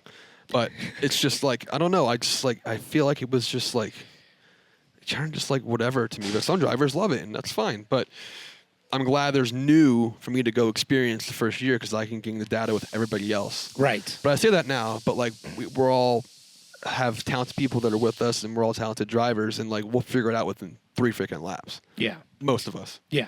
And you might only get 3 laps. Exactly. Yeah. So, but like it's crazy. You can go to a new track and have the data fast. Yeah. But everybody's gonna be learning, so it's an advantage for me in a way, which is cool. And then to Indy, like Indy, I don't know what they're gonna do there either. I don't know. But whatever happens, I got to drive it. So I'm excited for the new challenge. But back to Vegas, I think that the whole overall, the finals for ProSpec being in Vegas is really cool. It's pretty sick. Just for all the above. And then going to Hot Pit this year, I worked for Dan there. I crewed for him in FD all year, but also he wanted to do Hot Pit as well. So I went there, and then like I was like, oh, this is nice. This is before I knew that he was going there. he was going, I yeah. found out when I got there. The Well, Hot rumor, Pit was because like- Kevin was telling me stuff. Hot Pit but- was kind of the demo. Right. Whereas and like Kevin was working, helping, and seeing it. whereas also like LZ at Bakersfield was kind of inspection thing. Yeah. I could. Yeah. I can read it. Yeah. I can read the room. FD's pretty smart. Yeah, They're just like, 100%. we'll let you try that. Yeah. Let us know how Just it goes. like letting ProSpec be the beginning pigs, and then we get like ProSpec. Yeah. I mean, You still got seating. yeah, you're right. Yeah. But no, like the overall track, as in like the parking, the space, the convenience of things is really good because there's a crap load of space there. Right. Perfect for us. Really nice stands. They can fit a good amount of people. But the track itself is really old, and the pavement's really old, and the bumps are 50 times worse than OSW used to be.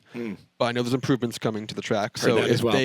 if they do the improvements, I think it could have. Okay, nothing's comparing to Irwindale, but like I think Irwindale-esque. Yeah. yes, I can have. It's definitely going to have the vibes of Irwindale. I think. I've heard a lot of rumors that they are looking at doing an Irwindale style track layout. you can do it I there. don't know. Yeah, I don't know if it was going to be at Bullring or if it's going to be somewhere else, but like that is something I've heard on numerous If they occasions. repave it and fix the bumps, it's 100% possible. It's Yeah. smaller, way smaller. Yeah. But it's possible. Okay. For sure. I'm excited for it because it's just all new for everybody. And like, I think this year is going to be a very historic year for FD in many different ways. But I think this is going to be the best ProSpec season ever. with all the drivers coming in and the There's skill some that's already there. Craziness coming in. It's going to be real sick, and I think the game's definitely going to step up with a lot of the drivers coming in, and again, current drivers. And I'm just really, it's still surreal to me. When I found out I was going, it was just like, I screamed like a little girl. I was losing my mind. Did you have a moment? Oh yeah, Yeah. I was literally, I was checking my phone like every day. I'm like, I told him like, I gotta know before SEMA because I have a plan A and a plan B, and I'm ready for either or. But I need to know which one I'm going with. Yes, and I had a phone call with a few people from FD and told them the whole thing that I'm doing and what's gonna happen, and if you give me the opportunity, like I'm there. And we did that, and it happened. I was leaving for work one night. I was working an overnight fiber job I was gonna do, and I leave the door and I got a ding and I see Formula DRIFT Indy Luck, and I'm like, hold on. Here we go. I'm like finagling my phone. This one is like flipping up in the air. I gotta get a hold of it finally, and then I gotta open the email, and then it's a PDF you gotta tap on. And I'm like, Jesus God, just tell me what's going on. I tap on it, you've been approved. I'm like, oh my God. So I screamed in the hallway of the apartment I'm in, and I ran back inside and called my girlfriend, and then told her, and then I called Ant from Injuku, and he's like, get ready to spend every penny you got, brother. And I'm like, I'm not doing that. I'm going to figure out someone to do it for me. But, Thank you, Injuku. Yeah, thanks, Injuku. But yeah, and then I was just like, I don't know. I had no words. I was just like, oh my God, it's happening. And I know it's possible. I have the confidence. And there was some, not doubts, but like, I guess concerns of some things. But I was like, no, I'm going to have faith. I'm going to do it, and I'm going to make it happen. I'm going to do it my way, and it's going to work. And it's worked very well so far. So nice. It was just like a really crazy feeling because like I knew I had a good chance, but like I also have seen things happen over the years of people trying to get in and not getting in for reasons. And I've talked to you at the events. I've talked to Sage. I asked so many damn questions, and I talked to Sage. I talked to Kevin. I talked to all these people involved in the FD, and I just asked them like, hey, what are you looking for? What do you need in a driver? What do you want? And I hear like the skill thing, and then the program thing, and then vice versa. Do you have this or that? And sometimes they care about the program, and sometimes they don't. Sometimes they care about the driver skill, and sometimes they don't. It's a very weird area, but I think it's like, let's say there's a cumulative of 100 points. Right. And you can either get your 100 points by, I got my license. Yep. I won my license. There's my 100 points. Yep. But you can also get your 100 points of like, here's the financial backing I'm bringing in. Yep. Or here's the amount of media that I'm going to bring in. Yep. And or a mix of those three. Exactly. Right? If it's like, hey, I'm always a bridesmaid. I've got 3 seconds in a row. I've never gotten it. Here's my financial backing, and here's my social media. And then they go, okay, this adds to 100 points. You can go. Exactly. Yeah. So when I gathered all the information, I'm like, okay, if I give you everything you're asking, you can say no, but I probably have a pretty damn good chance of getting in. Yeah. And that is what happened. So that's fair. Yeah.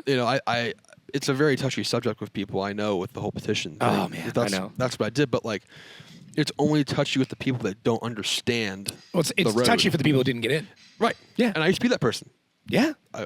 Honestly, I just what it was. I get DMs all the time like, oh, we're gonna do this, we're gonna do that. And I'm like, listen, like, and it's a pretty similar story. I'm like, I have 0 pull. Right. But what I can tell you is there's 3 things they're looking for. Yep. Skill, what the world thinks of you. Yep. And are you gonna flush out in 2 years? Right. Yep. If you can prove those 3 things, you've got a shot. Exactly. I'm not saying you'll get in, but at least you have legs to stand on. Yeah, and even if you have like I asked you, I remember in Atlanta this year, like, hey, like show them like you have a really nice pit space, like show them like you can improve on the pit space. Yeah. And you told me, he's like make a 3D drawing, like just map it out and show them what you can bring your show them presence. you're serious. Yeah. Yeah. Oh, yeah. So I had my friend Jason Dar, who does all my media stuff and my proposals and stuff, and we did a overhead drawing of my pit space and what's going to be there. That's not why I got in. I did other podcasts. No, but people thought I said that's why I got in. No, it was just a clip, Yeah. It was like just an extra 20 or 10% of here's my presence, this is what it's going to be, and this is how it's going to look. And that is so important. And I think it should be mandatory for every pit to have a good image and presence. 100%. It should be in the damn rule book. Yeah, I mean, there are racing series where presentation is a thing, and you can be docked championship points for lack of presentation. I don't disagree. You know damn well. There's a few drivers. Yes, but if that is on the line, that's like every pit's gonna look amazing. Exactly. Yeah, has to happen. Yeah, I agree. I love. Through the driving, I love making things look nice and presentable, and I love the background work. I love it. Like I literally enjoy it. And But if you don't enjoy it and you don't care, it's going to bite you, and then you're out in 2 years. Yep. Like there's so many factors that like people literally don't even think about. Well, it's that like dress for the job you want, not the job you have. Exactly. And I tell this to Yes. to everybody. Yes. Like even if you're at the grassroots level, Yes. if you want to get noticed, be noticed. Yep. Even if you have a stock Z on chop knuckles, but you know you want to go to pro one day. Yep. Spend a bit of money on a livery. Yeah. You don't even have to like go and get anything crazy like No. this custom done. Just get some pre-done graphics. I did it. Put them on the side. That's I it. installed it my entire self. It was fun. I enjoyed it. I enjoyed every process of the Yeah, whole. and I'm whole sure it looked journey. like bubble wrap, but like whatever. It actually was really good. You got it good? All Like right. someone designed it, but I Yeah. installed it because I couldn't afford to pay someone to do it. And I'm Yeah. like, I'm doing it myself, and But- it came out pretty damn good. But it starts early with that because now, I'll get back to this point in a second. But like, so I used to go to events all the time just to film. Right. Right. Big into video. Same. Yeah, exactly. All I would do is film, and then I would make a Google Drive, and I would say to all the drivers, "Hey, here's my PayPal link. If you want to drop me $5-10, go for it. Yep. But here's all the content. I'm not going to police it. Yep. Here's the Google Drive. You can find your car in it." Yep. The amount of times that I Ignored. would. Well, not even that. I would have yes, ignored. That did happen a lot, which was crazy to me. But I would have folders of just black BMW with 6 different cars in it, but I couldn't tell the difference Right. between the 6 different black BMWs or the silver 350Zs or the red S13s. Yep. And then, but I realized I would go through all the footage. I was filming cars with good liveries more than I was more than anybody else. Yeah. You could have a E46 and you were the best driver there. Yep. But I would get 2 clips of you, and I would have some dude in like a Nissan hard body pickup truck that was just crazy, Yep. who was spinning out all the time. But I would have more footage of him because it was just Exactly. different. It looked And good. Yeah. Yeah. And it was just cool. Yep. Like that. That's it. And like it doesn't. I'm not saying you have to do anything obscene with your livery, Right. but just do something. The biggest thing. Says the guy with an all black car. Yeah. But I You'll don't get want there. I don't want the You're attention. a very busy person. I just don't want people knowing it's me out there. Oh, okay, Because okay. if I spin out, they're like, "Oh, he told you We- didn't know anything about we should drifting." get you a humongous beanie.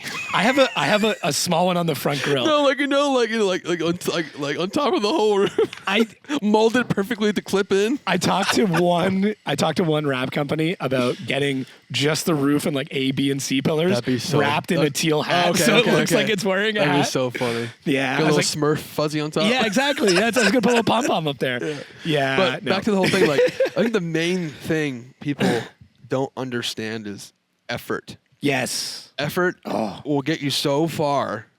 Like for example, they're like, "Why do you do all this and that? Like you don't have 100,000 followers." I'm like, "You don't need 100,000 followers, man. No. If you create a relationship, as in with the person or the company, you can even a personal relationship, like a friend to them. Like you grow like as in like your actual friend that you work with, and you want to help them. It's not like, oh, I'm just gonna do this post. No, if you develop a relationship for many years, it will help you create success. And even if your video doesn't get 100,000 views, if you have a video of effort Yeah. with a sponsor and it's actual effort, and it's not just like thrown up there, you can see this effort, and it tanks. You they're- tried. Exactly. Yeah. They're not going to be mad. Yeah. You can't control the algorithm. I- You kind of okay. You can a little bit. You can in a way, but you know what I mean. You know what I Yeah. mean. But like, effort is so important, and that's like even with this podcast, I wanted this to look perfect. Oh yeah, we spent like 20 minutes just getting this Like, set we up. had We a- moved the sign to down. get this sign to be here. It Yeah. took a little bit of work. You guys can see on the Yeah. YouTube video, No, but it- yeah. in Kansai, like I want to always just The show shirt, the mug. Yeah, Yeah, this it's is a effort. brand new shirt out of the plastic. I saved for a week. I got this last week. I saved just for today. That's how crazy I am. But also like behind the scenes, you hit me up. You as soon as you got your license, it was like a week later. You're like, I think it was a day. No, it was a day of. was it? You're like, I want to be on the show. The first early. prospect driver. Yeah, Yes. of Yeah. the season. Yeah. And I was like, and I was "All like, right, bro." oh, I'm not gonna bother him until it becomes February, like 8th. You let me take my time off. Yeah. Yeah. And I was But like, think hey, I posted boom, boom. something about getting the show going again, and then you were That's what you were got on me. it. 'Cause Yeah. I'm so busy. No, I know. It was good. But like, but, yeah. But that's effort. And I've had people joke. So I used to do for prospect drivers, if you won the event, you got it. You got Right, an right, episode. right, that right. was my rule. I would have other people on, and people were like, how come Nate Chen got this episode? I'm like, because Nate Chen was the only driver to hit me up. Right. Out of the entire prospect roster, he was the only one that It's so DM me and was important. like, but then he came on, he had announcements for sponsors, he had things lined up, Sure. and I was like, Yeah. Yeah. you know, I know. that goes so far. Yeah, And it's a huge thing. yeah, I had another prospect driver, hit me up recently. And he's like, I want to like announce this. I want to do this and this and Yeah. this. I'm like, cool, perfect. Yeah. And like, I don't have any crazy big announcements this year, but like, just No, but you've been on like, it was what, third podcast in the last little bit? Yeah. Yeah. Second. This is I did. You did Daily Driver. last week, and then this is this week. Yeah, So but didn't I within 2 thought you did weeks. Circle of Drift that was a while ago. A quick one at Atlanta this year, and then Okay. another one 2021 forever okay, ago. gotcha. I shouldn't have even had any business doing a podcast back then. But yeah. Yeah. Yeah. No, I listened to the one with you and Nate. Like, Okay. Yeah. Yeah. Nate's a great guy. No, it was fun, and Yeah. I love podcasts too. Like Yeah. like whenever like you don't have one out for a while, I'm like, God dang it. The off season's long. Because Man. like when I go to work, like I commute sometimes a while to the job sites, and I have all that time to listen to it. And then when I have nothing to listen to, I'm like, well, now I'm bored. How can only put out so many. No, Yeah. I'm sure it's a ton of effort and time, but I think the podcast has made the interests of things very, I guess, more clear for people to understand what is actually happening. What my goal was, so the chances of me trying to bring new fans to FD with the podcast are pretty slim, right? But my goal was to take the casual fan and move as many casual fans into hyper fans as I could. And that's been the goal. And it's worked really, really well. 100%. And I'm like, I just want somebody who just casually watches every other event to fall in love with the driver and be like, no, that's my guy. It's as personal as you can get. Yeah. Is this. Yeah, this is, and I try to make these as close to the conversations you and I would normally have as we always And do. it is. Yeah. Yeah. I mean, minus the headset, but like other than that, Yeah. headset and the lights and the It's big fun. side behind us. This But is much fun. yeah, no, it's good. You and I chat almost every event. Yeah. If we find at least, I try to do my tour of the pits. Yeah, I see you doing it. Yeah, just go in. Here it I get- comes. just fucking walk it up. But I try to get my info from you guys. You know, mechanics. You guys usually give me more info than the drivers do. Yeah. Spotters give me a little bit more. Yep. Drivers don't want to tell me shit. Yep. So it's self-serving, but also you just make a lot of friends. Yeah. Because like, I don't know. Yeah, you and I wouldn't have met before that. I think the first time I ever met you, it was in Utah, and you were at somebody's pit. You were doing media for them. It might have been Osoli. wasn't doing media. Maybe you were just might there have talking been to either them. Simon or Hurst. It was Simon. Yeah. You're like, oh, you used to do UC Master stuff, right? Yeah, yeah, still we were do- chatting about that. Yeah, That's yeah. when the first time I actually met you in Right, person. I have right. a small memory of it. It was dark as hell Yeah, in Utah. yeah, we were chatting about that. Yeah, That's when I first actually met okay. you, I think. yeah, that would have been like the first year of Utah. Yes, it Yeah. was. I think I watched your videos before that. Yeah. Oh, Right man, back my in the videos day. back then were so bad. Yeah. God dang it. But I actually went back and watched them a few weeks ago. I'm like, this is so cool to see the previous and then Dude, now. right? Just documenting what has happened in your life in It's that amazing. first-person You perspective. forget about it. You forget why. Okay. Forget why you do it. The reason why you're doing it is just because you want to do it. But you forget the timeline and Yeah, the change of yourself and your normal life, the person you are, the things you're doing, the things you have going on at that day and that time or era in your life. You forget about it and you go back and watch it like, oh my God, yeah, this is like almost like amazing to see in good and bad ways. yeah, It's crazy. It's a crazy feeling. yeah. It reminded the bad haircuts, Bad and haircuts stuff, yeah. and freaking stuff you'd say. horrible and- quality, horrible rendered videos. God dang it. Whatever. Yeah. It's fine. It gives it a taste. No, it's important. There's one set of videos we made where we road tripped to, I don't know if it was the first or second Grid Life Atlanta. It was like me and a bunch of buddies. We road tripped down. We shot a commercial in Tail of the Dragon for a company. Like, it's just like this really, really cool video. And I bet you once a year I go back and watch it because it's Yeah. probably one of the best weeks of my entire life. Yeah, no, 100%. Yeah, no, it's so cool. Yeah. Even like my car broke a grid life years ago. That whole video I made, like I really documented it really well. Well, okay. The timeline of it was done very well, but Yeah. it was still like not the best, quality, whatever. But like it showed everything that happened. And watching back, I'm like, wow, I really still wanted it back then too. It's crazy. Yeah. It's crazy. If anything, you're like, did I want it more back then or do I want it more now? I wanted to get to the point, but I just didn't know how it would happen back Yeah. then. Well, and you then would be super pumped about you Oh, now, yeah. right? Oh, if I could have a conversation with myself back then, I'd tell myself now that you're out of your mind. Yeah. Literally. Yeah. No way. Yeah, but you're also like, it's gonna happen. Yeah. It's gonna happen. It'll kid. happen sometime. Yeah, just keep putting your head down. Yeah, it's crazy. Yeah, don't sell that car. Nope. Yeah. Never. Selling the STI for a truck was a good idea. Yep. Yeah. Yep. What did you buy? You bought like an older truck, didn't you? So my first gasser I had was a 1500 Chevy with a Silverado with a open trailer. I had Okay. that, but I wanted the diesel to get like enclosed. I like diesels. Yeah. I had a Ford F350.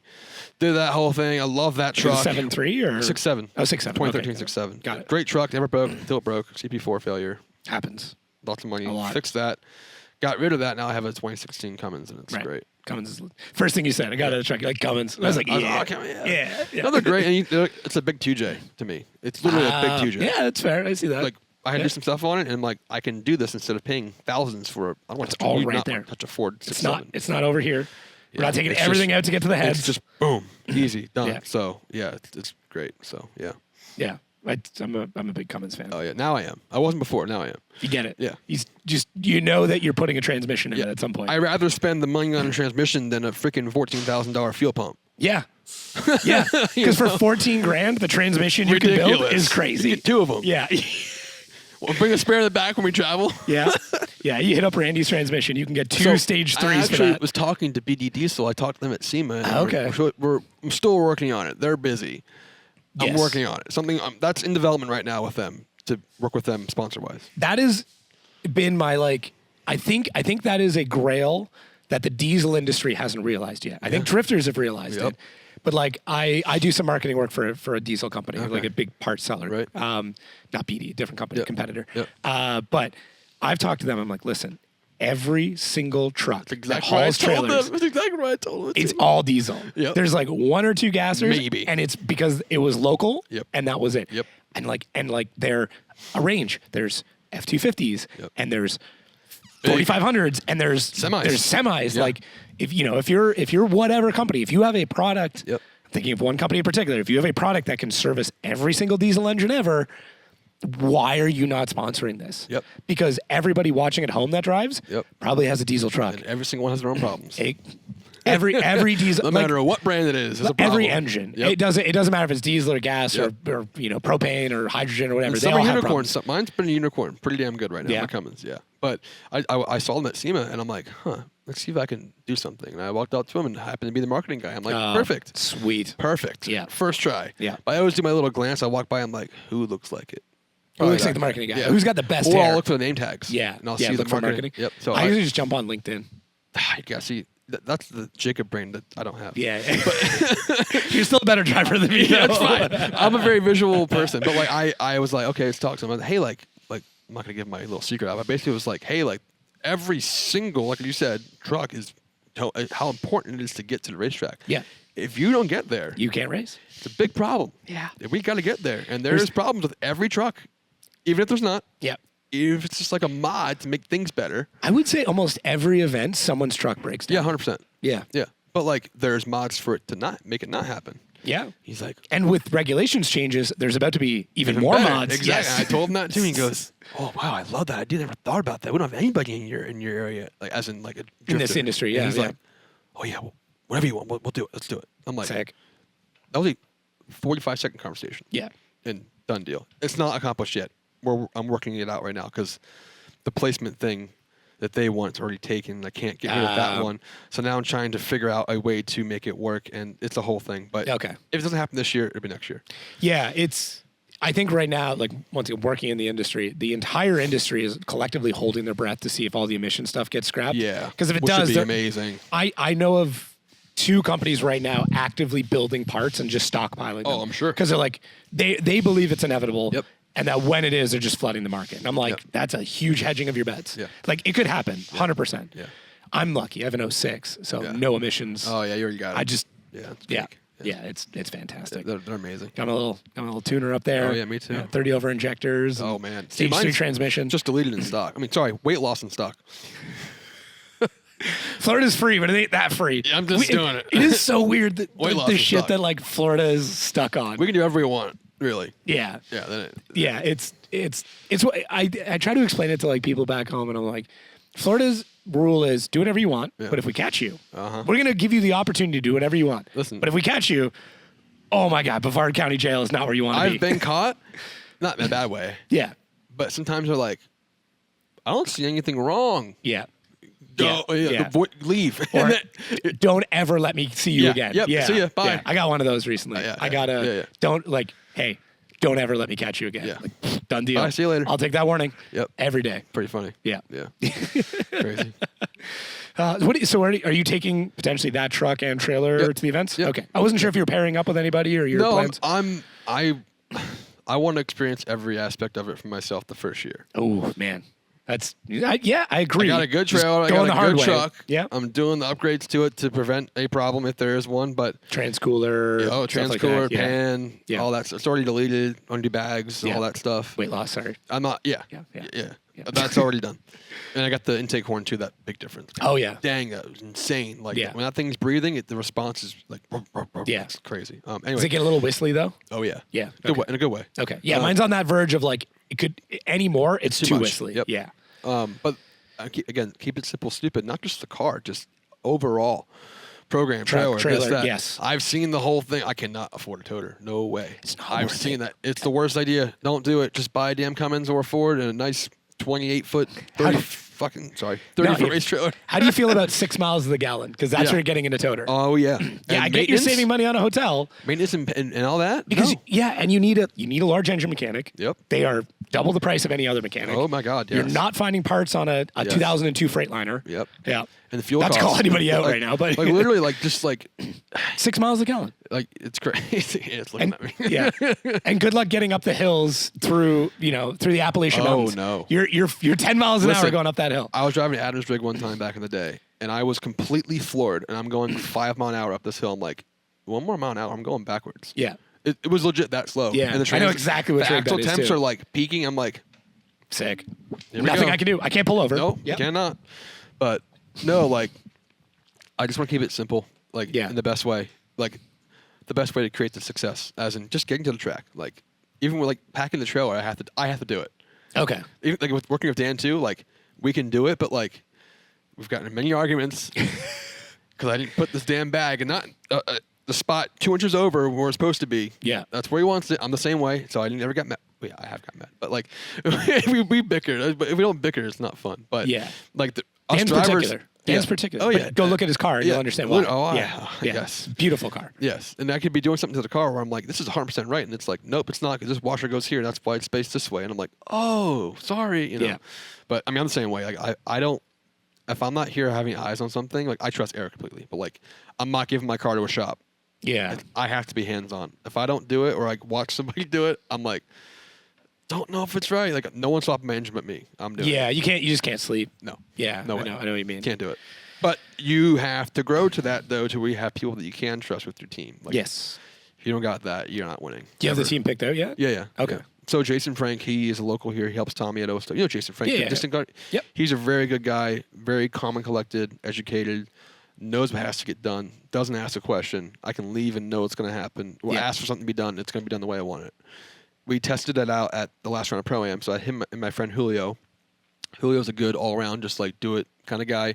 Get tires mounted, do this, get me a drink, this and that. Mechanic-wise, like gear changes, simple stuff like just a do-it-all guy. You got to have one of those, and you got to Yes. have a main, like I guess not crew chief, but like a main person that just understands what has to happen, as in the skill, just everything, all the above where it comes to the team. Like you have to just know. If you don't know, it's gonna be a negative. It's not gonna be good. But you have to start somewhere, of course. But I was that person who came up like that, not knowing anything into knowing what I know now. And you know, it's almost I'm not like the most amazing crew guy in the world, but like I know what has to get done. And things have to flow in a certain way. But being a good one and having a bad crew guy is hard because I know I would have had that done this way in this time, but he's not doing it that way. So then I would get frustrated. I've experienced Yeah. that too. So it's like, I don't know if it's good being a good crew guy because then I have bad ones and I get upset. But now I'm being very strict on who I bring on to the team because they have to mesh and they have to be a good person. Screw the whole entire skill, whatever you are. You can teach skill. It's Oh, very yeah. difficult to teach someone to be a good person. I've seen the best people in the business, some of them just be not the person that needs to be on a team. Yeah. But they're amazingly talented. Yep. But they cannot be on the team because it will kill your program and it's gonna piss you off. And you're gonna drive like shit because you're thinking of the guy being an asshole. You Yeah. know, you don't want that. You want someone that has all the boxes. But there's times where you have to tolerate someone because you need them. It sounds really bad. No, but it's true. It's just true. what it is. Yeah. I've experienced it. Not even all my team, just on working in the industry. It's just what it is. And Just that's being anywhere. at work. Yeah. No. Yeah. Everybody's got that Everybody dude at has work. that dude at Yeah. work, but he's an asshole. But he's amazing at his job. Yeah, he gets it done Yeah. every time. It's just the way it is, and it's Yeah. life. That's just what And it if is. not, it might be you. Yeah, 100%. I've been that person too. I've been that guy too. Everybody has it. You just got to Yeah. grow with it. But Yeah. I'm still trying to find one spot. I have you guys in mind for the main, like, not tuning, but like suspension. Really Right. no guy. The problem is all the good people are taken because they're already with a team.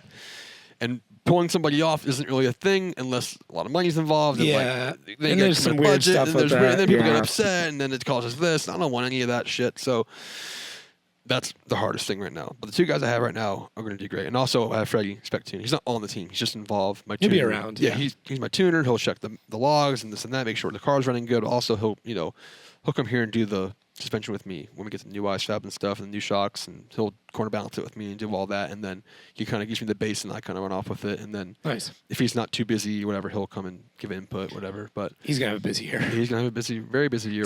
It sounds like he's Sean. it sounds like he's doing a lot on Sean's program. Yeah, he kind of helped make it happen with him too, and then he's with Adam Yeah. fully, but then he's gonna give Sean an assist, of course, too. But it's a lot of work. Yeah, it's A lot of work. I thought about doing mine and then helping Dan still, which I might do a few rounds. That's but what I was not all. wondering. I wasn't sure if you were still gonna to run it and do Dan's rounds. Right now, if he needs the help, which he might, I think if my stuff is good by Long Beach, Okay. or close to, I'll go help and Right. do whatever. Or the other rounds where I'm like, season's good so far, I got nothing to do, I can go help Dan, I'll go do it. Gotcha. But if it's like something's going on, or we're kind of cutting ties, or not ties. Yeah, sorry. yeah. If we're struggling with the car or timeline wise, like I'm like, Dan, like I got to do this, Yeah, yeah. You're not gonna sacrifice your program. He wants me to go do my thing. Yeah. Having a dialed crew guy that's there every year is very hard to keep. Yeah. Funding wise, time wise, it's a lot of time. I've used a lot of time, like I said, to go do this because I want to. It's a pro season takes, Yeah.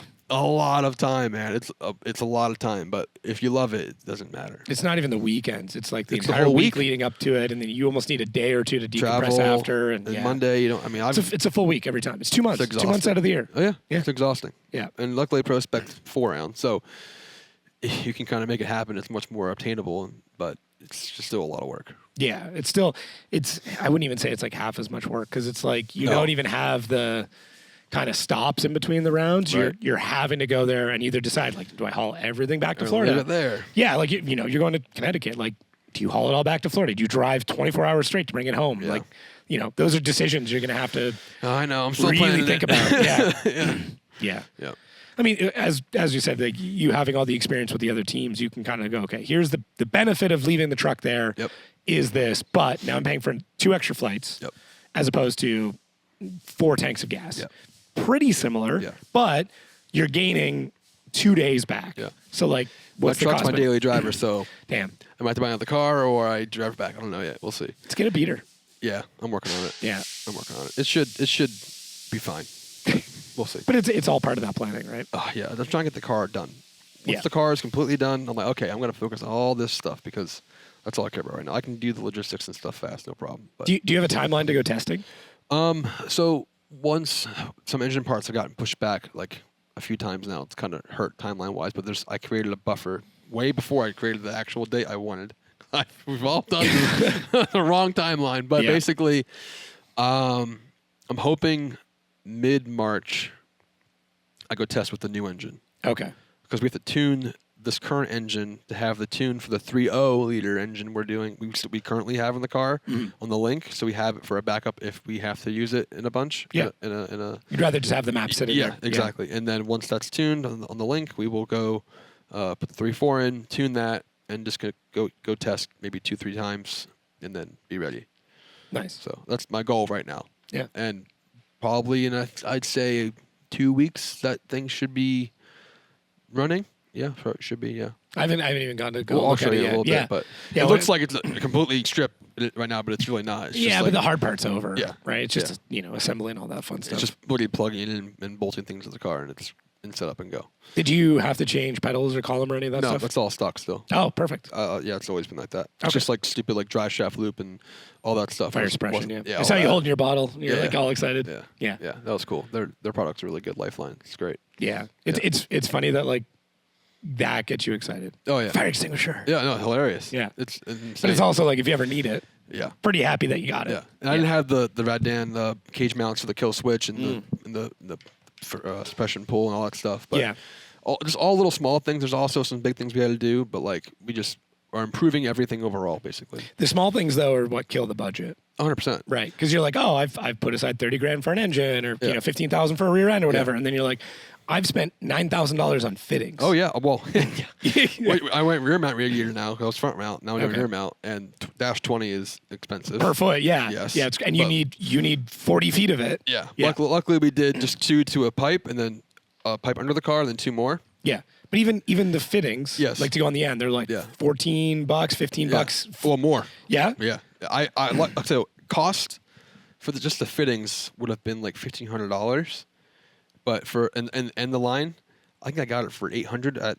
So not sorry, retail was $1,500. Yeah. Retail was cost was like $800 for everything, which was a big discount. It's crazy. Yeah, but like I have been I have not spent a single penny of my own money yet. Damn. All right. Like not a cent Damn, that's good. of new parts. Oh, it's coming. No, I made it, so I'm not touching it. Like I literally was, I know I'm kind of just being honest, but like I'm not touching personal for Yeah. the season at all. But even the preseason stuff, like I have sold and old parts in the car that have basically paid for the new because Got it. partners are supplying the parts and it's just straight liquid. Yep. So I can use for whatever I have to use to make the car legal and improvements and this and that. So it's a cycle of selling and buying and this and that to make it work. It's like when people bitch, they're like, "Oh, you never accept just a parts partnership," and I'm like, "Do you forget that? Like, you can sell old stuff. Like, there's so much you can do with that." It's a recycle program. Yeah. And I'm honest with them too. I'm like, hey, like, is it okay to sell this when I'm done with it, or if I upgrade? And they go, yeah. Like, thank we you don't for care. telling me. Like, Yeah, well, because like, there have been people There is. who have and still are Yes. people that just get a whole bunch of free stuff Yep. and then they'll keep one and then Yep. sell everything else. Yep. And then God forbid they blow that part and then they have to go back and be like, hey, and they're like, well, what happened to the other 3 I sent you? Exactly. I've Yeah. seen it. Oh yeah, I've seen it. I've been on the other end of that phone call. Where I'm I'm like, sure. we sent you 4. Yeah. Did you go through all 4? No, exactly. This is the first I'm hearing of this. Yep. Yeah. No, it's just been, I love the hustle. Yeah. Like, it's fun to me. Like selling stuff and then just like ordering. The other day I was like, I had to order this thing and I had the money for it, but I didn't want to touch that money. Yeah. Like sponsor money. And I'm like, well, if I can sell these like 4 things, I could get that. And this guy wanted them, but I said, I'm not sure if I'm going to sell them yet. So I'm like, hey man, like, do you want this? And he's like, yeah. I'm like, cool, here. Money in, order the stuff. Yeah. like the amount of in and out money the past 2 months has been hilarious. Well, it's like I need a truck bed because I banged mine up already. Right. And to buy just a truck bed with tailgate, you're like $1,000, Yeah. right? So I just keep looking at $1,500 trucks. Right. And I'm like, I Right. just need the same color. Yep. Buy a $1,500 truck. sell the rest. I don't care. Yeah, or just scrap pays it. for it. Just Yeah, scrap yeah. it. Yeah, yeah, yeah. Even if I scrap it for $500, and scrap's actually pretty good right now. Yeah. Like you're getting $900 for a truck. Hell yeah. So it's like if I just do the extra little bit of work, even if I account for fuel, Yep. I'm ahead. Yeah. That stuff's 100%. so much fun. That's why I like it. It's Yeah. hilarious. Yeah, it's great. The marketplace is amazing. Yeah. Like, and my stories.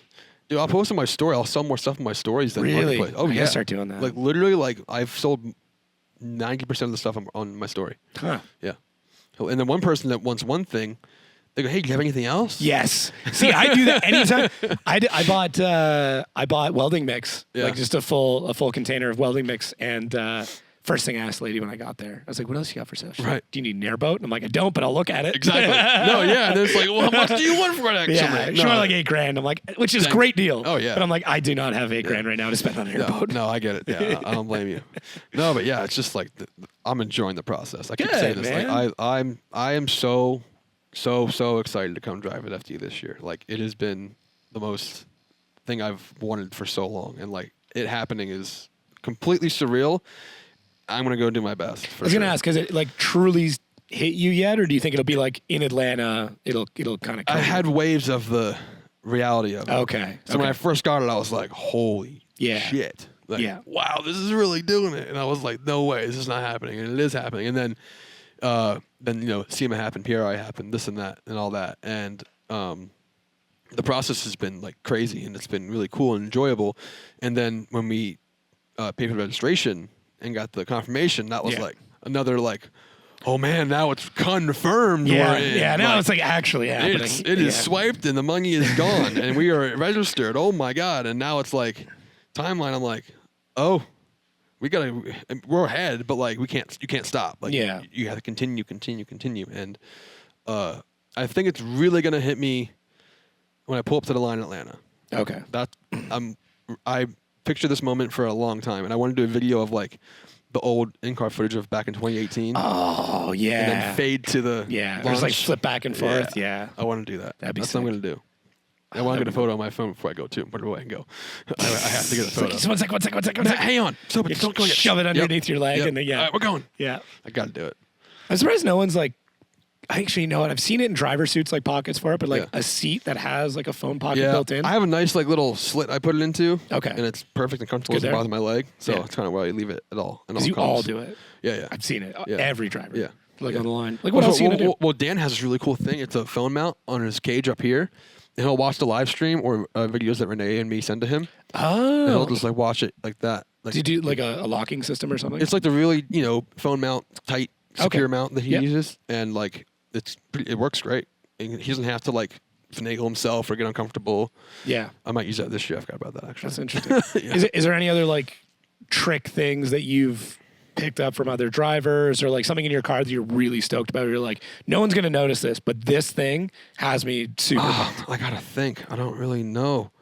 And you said keep it simple, but I wasn't sure if there's any like weird. I or think fun the most stuff simplest thing was Ricky Hoffman showing the cool suit bag thing instead of actually having a cool suit like cooler. Yeah. So they have like cool suit by my sponsor is Paragon. Yeah. They have the cool suit bags. You can just strap it into the seat and run it to your cool suit. It's a cool suit bag. It's in the bag. Interesting. Yeah, Okay. So you just put your water and your ice in that instead of a full cooler. Yeah, you can take it out and have it right here and pump cold air onto you. Cold water into you. Like it's mobile. And like interesting. Paragon has like a bunch of different stuff. Like they have stuff for like construction workers. Like it's a mini like belt mount thing. Yeah. It pumps cold water through you all day long. Leave it to Ricky though. Yeah. If anybody's and gonna he's like, I don't want to buy a whole thing or have to place it somewhere and add weight. And I'm like, it's a really good idea. So then when Paragon came about, I was like, hey, I really want to do this. And they go, oh, we love that idea. And I pitched it to him and it worked out. Yeah, because you could just strap that in the passenger seat and. Or like if it's really hot in the hot pits or whatever, you can literally take it out and just walk with it. Just carry it. See you in the driver's meeting. Yeah, you can. But Ricky had his wired to the PDM. Oh, on a Deutsch connector to the pump, so he could just boop. But mine's still on a battery. Okay. Yeah, it's 8-hour life battery. That's not bad. It's amazing. It's not bad at all. Dude, my first, I should have got it on camera, but we were rushing at ProAm. The first time ever feeling the coolest suit ever. And it was really hot. You're just like, dude, I hit the button on the thing, and it was like, I was like, oh my God. Like, it was like the most amazing feeling, and like my performance was 100% better. Huh. No doubt. That was probably the only thing I thought about. I don't think any other secrets or cool things, but I remember seeing a video, someone sent it to me recently, of a guy that was, I don't know what was going on with the car, but he had like a Milwaukee battery. Right. And he just slid it into the dash and powered everything up. Yeah. And he's like, see, now I don't have to like turn on every system. I can just go through and do stuff. That's I was cool. like, damn, he must have like a voltage regulator on it or something because there's like 18 volt. But yeah, I was like, oh, that's really smart. No, that's really cool. Yeah. Yeah. There's been some fun stuff. I seen a lot last year. I was trying, I don't know if somebody at FT will hear this, but like I was trying like get my Long Beach flights early. Right. I don't really need to be there until like Thursday, Right. really like Thursday night. But I'll try and like push it to like Tuesday or Wednesday because I want to do the vehicle inspection. It's like one of my favorite parts. Oh of the yeah, entire it's year. sick. I just want to see what everyone's doing. New cars, people, and the weird stuff people come up with at the beginning of the season. Yeah. The big, big one last year was bell housing fans. Oh yeah, A lot of people running bell housing fans, Yeah. or like I think Forsberg ran a PC fan to his alternator and stuff like that. Like it was like that's where I actually picked up like the Odie's second blow off valve because it wasn't visible. Like you had to know to look for it. Yep. But I was like, damn, that's a good one. There's always like fun stuff. Stooky's windshield, the self heating windshield. Oh, that's cool. That's one of the coolest things I've that's ever sick. seen. Yeah, for sure. Yeah. I'm not that much of a nerd like that, to be honest. No, you just like a clean, simple. And I haven't really had the reason to do anything with that yet, like cooling the clutch and stuff like that. But I had a J2 bell housing before, so first year I have the SFI now for FD. Yeah, yeah. So I don't know what's going to happen, but there's the rule with the the holes for heat and stuff. But like, I don't know if this is a newer SFI one, but the inspection plate hole is humongous, Oh, interesting. and it's there's no way you need more. Yeah. And if you do, then you got a problem. But I've never had a problem with action clutch ever. I think you could.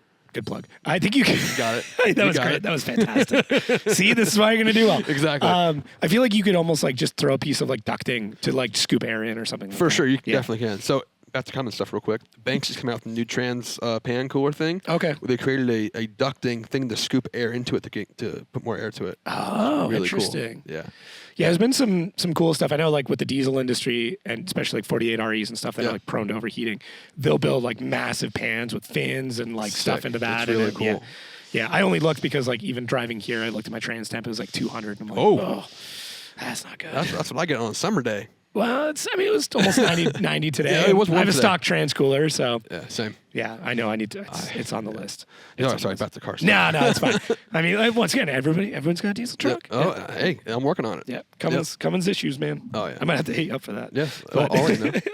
Send me the discount Yeah, code. yeah. yeah. The referral link. Oh yeah, for sure. Yeah, no, it'll be good, man. I'm stoked. Are you? So obviously you'll like tech in Atlanta, Yep. all that stuff. Yep. Okay, I Yep. didn't know if you were gonna try and like make it out to something to pre-tech or No, anything. no. I think we do the photo thing still, don't we? We send Kevin photos of the checkbox thing on the. We used to do that years ago. I don't know if they do it. If they do it Of still. what, like everything like pre-inspection? Yeah. So you'll Yeah. get there and it's like It's you're way screwed. faster. Yeah. Yeah. Yeah, I if think you have a problem, Yeah, big ones like for you is subframe spacers. People Already screw done. that up all the time. Already now. done. We Yeah. checked it 100 times Yeah. before, and we sent it to him too and showed him. Okay. Yeah, I mean that's I tell so many like first year prospec. One, if you go into prospec and you don't know who Kevin Wells or Andy Luck are, you're Yeah, already screwed. humongous problem. You're already gonna have And that's a the problem. thing. Like I know of people Yeah. that are going to Formula Drift or already there as a driver that did not go to one until they drove it. I'm like, it's not just the driving, dude. It's- like just knowing how the whole show or Where to- event works. Where to get your package, Oh my especially in God. Atlanta. Oh yeah, it's You big. you could stand in a line for an hour in the wrong line. Oh yeah. and then be like, I didn't get my driver's Yeah, and I package. said this on the other podcast. I was like, I love when people wear shorts in the hot pits, and Andy just targets them and gets them. It's hilarious. Where's your card? Yep. Where's your card? Yep. And you're like, what? What card? Oh, now you're really done. Oh, that's a $600 problem you got right there. And people did not. People still. Some people do not know that it's the insurance. Yeah. People don't know that. Yeah, they don't realize like we're insured, and that card is your insurance slip as It's well. hilarious. Yeah. They literally have no idea, and I'm like, guys, it's not just because you're there. It's insurance. Very important. it's. But those are the things. Yep. Those are the things you've Yep. got to know. The stuff that is not taught. And time, Yeah. like Don't be late getting to a driver's grid, meeting. Driver's meeting. It used this to and be. that. It used to be if you. What was it? If you were late to a driver's meeting, you missed. You got put at the back of the line Back for of the practice. line or something like that. Yeah. Yeah. And now with the whole, well, I don't know what's going to be this year if they're changing it, but the whole last year rule of like, you can go as early as you want kind of thing. Remember? Yeah. Well, that didn't work out so well. No, Yeah. yeah. New It was Jersey. Yeah, it was a bad time. But it was funny because when that was, I think they started that in Jersey this year, wasn't it? Yeah. They started it in Jersey, right? There was a big argument Chris- like when you could line up, where you could line up. Chris and then- Bergender pulled Simon's car up to grid the night before and parked it there overnight. Yeah. That's Chris. So I was like, Dude. but me and Freddie, yeah, Chris is Chris. But like Chris me- is crazy. Yeah, Yeah. he's hilarious. But me and Freddie have this like bet too. And sometimes they'll get me and I'll bring Dan's car to grid and he's bringing Adam's car to grid. Like sometimes I'm like, boom, I'm like, where you at, dude? Like, I am way ahead. He's like, we can go to grid now. I'm like, yeah. He's like, oh. Then he'll beat me and vice versa. Or like sometimes we'll go at the exact same time and we'll race there. Oh, that's funny. It's really funny. But like getting the grid is really important. So Oh yeah, and knowing where you need to be and what times and what's too early and like the other one's like just being set up notifications in the Discord. oh yeah. Yeah. Like, Discord's very important. That Discord's your entire lifeline Yeah. for your And also, whole I event. keep forgetting to mention Luke, the ginger right here. Yeah. He's going to be my spotter this year. Oh, sick. I forgot to ask who your spotter was. Yeah, that's Luke. He's Okay. really good. Very also calm, good He's person. detail oriented. He's Yeah. very. That's his car. He was- If it's a fresh, that that car hasn't even been driven yet. It's brand new. Damn. Brand new build and wrap as well. Has he heard of Ryan Literal? Yeah. It's a very literal esque. He's a very like stylish, like he likes Japanese stuff and all that. He's great. He's perfect. all the sim, and he spotted for McDowell back in the past few seasons. He was there. Okay. So having him have experience and understand, he also we tested everything at the last round of ProAm. Our last round of ProAm was ran so late in December this year. Yeah. I brought him the spot, Jason and Julio, just to test out those people, see if the base is there, and it was, and it went great. And then now just adding the last little bits will perfect the team. So, dude, that's awesome. Yeah, I'm stoked. Yeah, me too. I'm really excited. Yeah, my goal was to go on podium in Atlanta. Damn. Yeah. All right. I know it sounds like a whole thing, but like, if you're not showing up with that mentality, why are you showing up? I want to freaking win Atlanta. I want to go to Atlanta and win my first event. Yeah. That's what I want to do. I know it sounds crazy, but like I know I can do it. Doesn't sound crazy. And I'm gonna podium. I'm stoked that I get to bug you in a new way. Yeah. Oh right? yeah. And especially because like I pretty much have ProSpec off. Right. So right. all I do is screw around. I always forget about that too. I'm Yeah. like, what do you mean you're gonna come down? I'm like, oh yeah, you're not doing that. Yeah. I'm working. Like, You but- need that though because your voice would be gone. Yeah, but Jared does it. You're right, he does. He does but do it. Sometimes by the end you start to You're hear the getting raspy, yeah. Yeah. It's for me, I use that time to just like more research and bug you guys. Like, Yeah. and just and I love drifting. I genuinely love drifting. same. I'll sit and watch dude, Atlanta, my favorite thing is sitting on the hill underneath the big booth, and it's all the pro drivers, and all we're doing is just watching ProSpec Yep. and just talking smack. Right. And some of it's like, that dude's gonna be great one day. Or Yeah. it's like, this guy could be really good if he stopped doing this. Or Yeah. like, that guy needs to go back to pro. Like, Yeah. that's all it is. The It's- best part for me, I forgot about too, that I always forget about, is I've been working on a team every year for the past 6 years, right? Yeah. I haven't been able to be a fan during pro in a long time. Oh, dude, you're gonna love it. And now that I can just be like, oh, I don't gotta go work. I can just lay back and see like the old days. Yeah. But knowing me, I'll end up in the hot pit somehow. Yeah, probably. For Dan or somebody or whatever, like it is. Yeah. But I do want to make sure I don't do that at least 1 or 2 times this year. I can just relax because I'll have family and friends there. That Yeah. are, Especially in Atlanta. Yeah. Exactly. All my whole family's coming, so yeah, I can just chill with them and hang out. But yeah, that's going to be really important to me because like I forget what it's like to like be a fan and have to be responsible at the track during FD. Yeah, that's fair. I mean, I think it's important to continue to fall in love with the sport. Yeah. I think a lot of people drop out because they just lost their love for it because like money or family or whatever. If you don't do it right, it won't work. But like, it's the death match. Yeah. Not just driving, just doing it. Like, if you're doing it right, it's your full-time job or almost your full-time job. It's literally that much work. Like, if I wasn't my own boss, there's no way I could do this, or it'd be really difficult. Yeah. Extremely. That's the only way I worked on the teams that I did was because I was running my own company. Right. And still am. Like, don't get me wrong, announcing's fantastic. It's not paying all the bills though. No, of course not. No, And same with drifting. Yeah. all the drifting funds go to the program. Yeah. But like having a good job away from that is good too. But also, I've learned like back in the day, I wanted my whole job to be this. Yeah. Then I learned I don't want it to be this. Yeah. If it gets to that point, sure, but it does not last forever.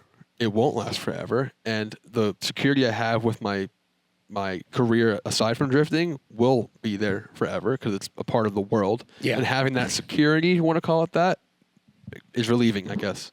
Yeah, for me. you've got a skill that's set for at least another 20 years. Yeah. Yeah. Easy. And then the next thing comes, I just do that. Yeah, whatever that ends up being. Right. Exactly. Yeah. So like, and I really keeping it separate has been much better for me personally in every aspect of life, and I'm going to continue to do that because I have to. Yeah. I can't not. So You gonna keep the content game up too? I'm trying. Yeah. Okay. Well, Instagram, of course, all that stuff too. Yeah, but yeah. like, there's some weeks where I'm like, I'm so busy doing this, like, and that's why you don't see much content posted by most people right now because they're doing the same thing. Yeah. It's And slow to continue, right now. it's really slow. It's really slow. And it's like I communicated that with partners. I'm like, hey, like, there's not going to be much until when it's launch time, and like basically like April on. Yeah. Then we're good. Yeah. Yeah. But Then I like- have the opposite issue. I have so much content I have to try and edit it all. I've been doing a video a week here, Yeah. at least, sometimes 2, Yeah. just to get it out. It's a grind, man. I Like, love it's editing. I love Yeah? doing it. Oh, I love editing. Really? Yeah, love it. Interesting. Because I can't let somebody else do something for me. Yeah, I like, know. Like with Adam and Mike, like Adam was so hesitant about getting a film and an editor because he has to have his touch, and he still checks his videos He will sit in Mike's office Oh, yeah. for half a day and critique it. and they will go through Yep. every single Yeah. frame. But that has created to where he nails it now, Mike. yeah. most of Oh the yeah, time. yeah. Now Adam needs like But an hour creating to go that, through. he was very hesitant. I'm Yeah. not on that level. I'm just saying, like, that's the concern I have, and like it's your touch. But it's his voice, it's his everything. Right. Like I get that. It's even, like with my marketing agency, obviously I have employees and things like that. It's like 4 months, 5 months of them like nailing it. Not even just starting. Right. 4 or 5 months of them nailing it before I'm like, I don't need to review this now. Right. Yeah, exactly. Yep. But like, yeah. And that's always my, like, I tell hires that too. I'm like, listen, we're going to be best friends. Yeah. Until you are perfect for at least 3 months, if not longer, everything you do, I got to approve. Certain sponsor deal stuff too. I've had people with me in meetings sometimes that can tank it for me. Yeah, it's a tough one. And I'm like, okay. All they say is one sentence. You're like, this is over. I might as well get up and leave now. And it's like, okay, we're not going to do this. Yeah. I'm going to do this because obviously it has worked. Yeah. And that's what we're going to do. But there will be scenarios where you'll have to do that again, but in a better way. But we're from experience now, like, okay, I'm doing this. Is there a tip? You don't have to give away all your secrets, but is there a tip that you can give drivers or anybody listening that's trying to do more partnership stuff? Something that could is like an easy off the top, you're probably screwing this up, or you don't have to give away like the hey, do this thing, but like is there something you've seen that's like consistently wrong with other people? Yeah. Okay. Get rid of your damn ego. Oof, that's a good one. Get rid of your stupid ego. Yeah. That was the main thing I had. You're not as cool as you think you are. Exactly. Do not say you're going to do all this stuff to convince someone. Yeah. And do not expect free or money every time. It's not going to happen. I have maybe half of the partners I had now, I started off with 10% discounts. Yeah. To where now it's free and funding. Again, this is not for everybody. It's years of hard work and dedication. And 10 years of being in the industry. Right. Like, just get rid of your ego and just develop a relationship with the people around you. Like before I was sponsored by Injuku, they're all like friends and family. Yeah. They're all like, this is a big family here. And like, I never asked to drive for them. Like, they're like, hey, we want to help you in a certain way. I don't know how we're going to do it, but come use the shop and this and that. And then it turned into driving for them, Yeah. So, but I did it after I started using the shop. I mentioned it like, hey, I'd love to do that. And what can we do? And we talked about it and made it happen, kind of thing. Like, yeah. It's just like, get rid of the ego. You have to be realistic with people you're going to represent, and don't lie. Yeah, don't overpromise. Overpromise is as good as lying. Start with the simplest thing. But actually, the two big things, I'll go back to that question. Like, get rid of your ego, but also ask them what they need. Aaron, that one. Ask the company what they need. Yeah. But also, you can say something that you have an idea of that will benefit them, but also you don't know what they want this year. You don't know what they're targeting. Like, every partner I ask, hey, what do you need? Like, what are you looking for this year? What are you doing? Like, every year is different. Sometimes sponsors are like, hey, just do what you've been doing. You're doing great. It's fine. Yeah. You don't need all this stuff. We don't want the crazy commercials. We don't want this. We want just humor and effort and a natural, I'm not going to say the word influencer. Just be you. Just do your thing. We just want to see you doing your thing. Yeah. And just develop a relationship and get rid of your ego and ask questions and ask what they want and just deliver the best you can. And just effort. It's just effort. It's at the end of the day, it's so simple. Yeah. When you overdo things, you probably won't last as long as just being natural. Yeah, I think that's fair. Yeah. I really like the asking. Like, that's we mentioned a little bit off the top, but like, we brought Nomatic in as a sponsor. Right. That's a company I have bought, probably put $1,000 into their products before they ever helped me. Right. And I got on a conversation with the right person at the right time after tagging them in probably 30, 40 Instagram stories and stuff like that. Yeah. And we were chatting about stuff, and I'm like, what do you need? And they told me very explicitly, this is our big mission this year. Yep. We need this thing. Yep. And I went, oh, if I did this and this, would that work? And they're like, yeah. And I'm like, cool. They're like, what do you need to do that? And I'm like, this is budget-wise. This is what we need for products-wise. And they're like, cool, yeah, we'll ship it out to you tomorrow. Yep. And I'm like, that was it. And I had a phone call with the new partner that's coming on the other day, and I didn't ask for anything. I didn't even give them what I needed. All I did was send a deck, and they go, we want this and this. We'll give you this, this, and this. How's that sound? I'm like, yep. That can happen. It doesn't happen often, but it can happen. Yes. And this is a company I wasn't expecting that to come from. Oh, interesting. I can't wait to get all the actual details when the show's over. Yeah. And I was like, sorry, everybody. Okay. Yeah. Let's. Yes. I was like, hey, I'm honest. Like, I wasn't expecting that in a respectful way. I wasn't even. Yeah. I didn't even expect a response. Right. Yeah. And he's like, no, yeah, we want to do that next year and this and that. And then one thing I learned from you, Oh God. the 2-year contract thing. Yeah. Got to do that. Yeah. That is so much security. I know it's kind of a It's little tough. secret thing. No, but it's so tough to get it figured out in the first year. Oh, The first year, you're just learning Yeah. how you two interact. Yeah. The second year is when you can be like, Yes. now I can nail this for you. I've spent an Yes. entire year just trying to get this sorted. Yes. And now we rock. Just yeah. security, like, well, in anything, but like in professional racing, like if you want to stay relevant and you want to have the funding still and you want to secure that, you got to do 2-year. Yeah. If they're willing to. Some aren't, but some are. But if you get half your sponsors to do 2 years and half to do whatever year. it is, That's half the sponsor you have to worry about next Exactly. year. Yeah. Yeah. and that's one thing I've really did this year that was like, Good. damn, for 27, I'm good. Yeah. Yeah. Yeah. And then you can also like scale up from there. Yeah. Like you can be like, hey, I know we have a 2-year deal. Yeah. But I also have this project Yep. that wasn't part of this deal. Yep. You know, if you want to build a party car. I just did that. Yeah, exactly. But you're like, hey, I know we have this deal for the ProSpec car. Yep. I kind of want to build a party car. Yeah. What do you think? Yeah. And they're usually like, what do you need? Yep. Yeah, cool, done. yeah. Because That's like hilarious. in their minds, that money's already gone. Yeah. So any new money is just new money. And most of the time, products simple for them to not give out, well, but like because there's some supply. back end business stuff that you can write off a lot of it. 100%. There's some fun accounting things you can do with Yes. product that you It's just can't like, do. I'm scared to say certain things because like it's already so saturated in Yeah. a respectful way of saying that because like it's dog eat dog out there. It's wild. it's war. yeah. It's literally war. Like this is like Go to staying- PRI and SEMA. Everybody there is doing the same thing you're doing. To Yeah. every booth that's there. Yep. Yeah. And like finding a new, I don't really. I'll maybe find 1 to 2 new ones there, if that makes sense. Like I go there and check my boxes with current partners face to face. Yeah.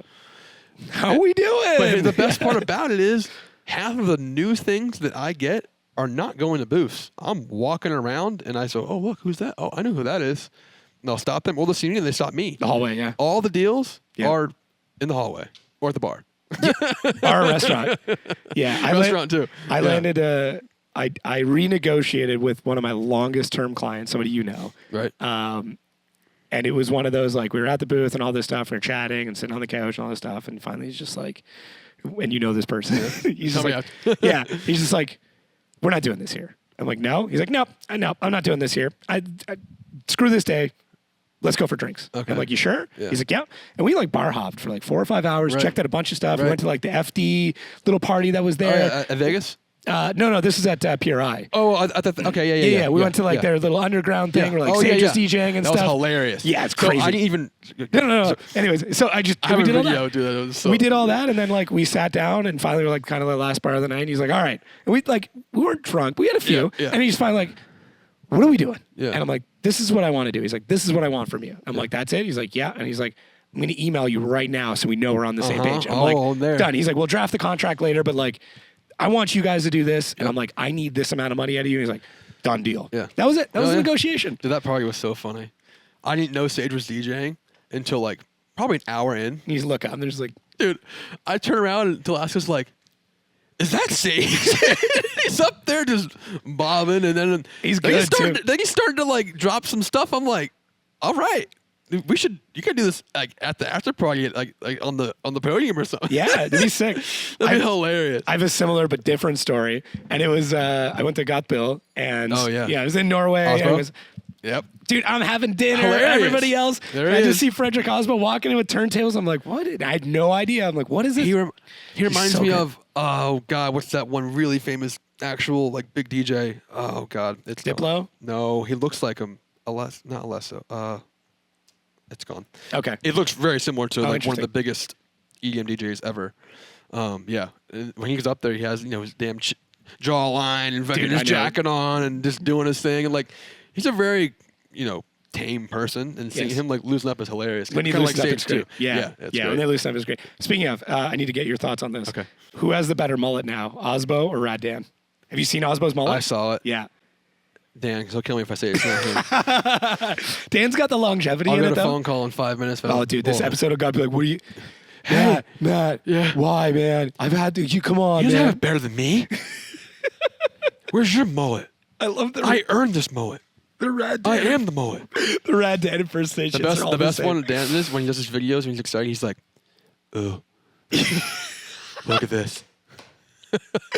Oh man, he's I love Dan. I love Dan so much. He's hilarious. He really is. I always want him to do the best he can, and this was a learning year for him because the car was so much improved from ever. Good. Well, the updates that like all the stuff you could do in the rear end now is like so it's basically the shock stuff we changed on it. He went to feels and stuff like that with WiseFab and all that, and working with that on the car with him and Freddie coming in and helping us do the suspension stuff, and then Freddie tunes the car now and all that like. Having all the recipe was really good, but sometimes like it's just people don't understand what a driver goes through. It could be the stupidest thing that happened, completely irrelevant to racing. Yeah, like burning your hand. Yeah, or someone pissed you off that morning. Yeah, that could ruin your whole entire weekend.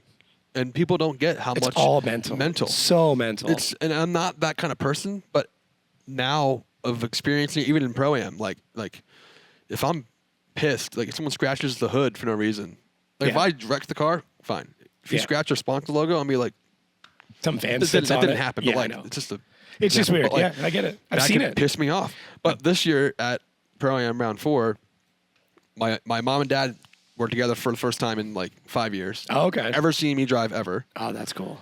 At my home track, and all my friends came, and everybody was there, and like I already had my license, so it was just like we're here, party time. And I just drove my ass off, and it was the best I've ever driven in my life.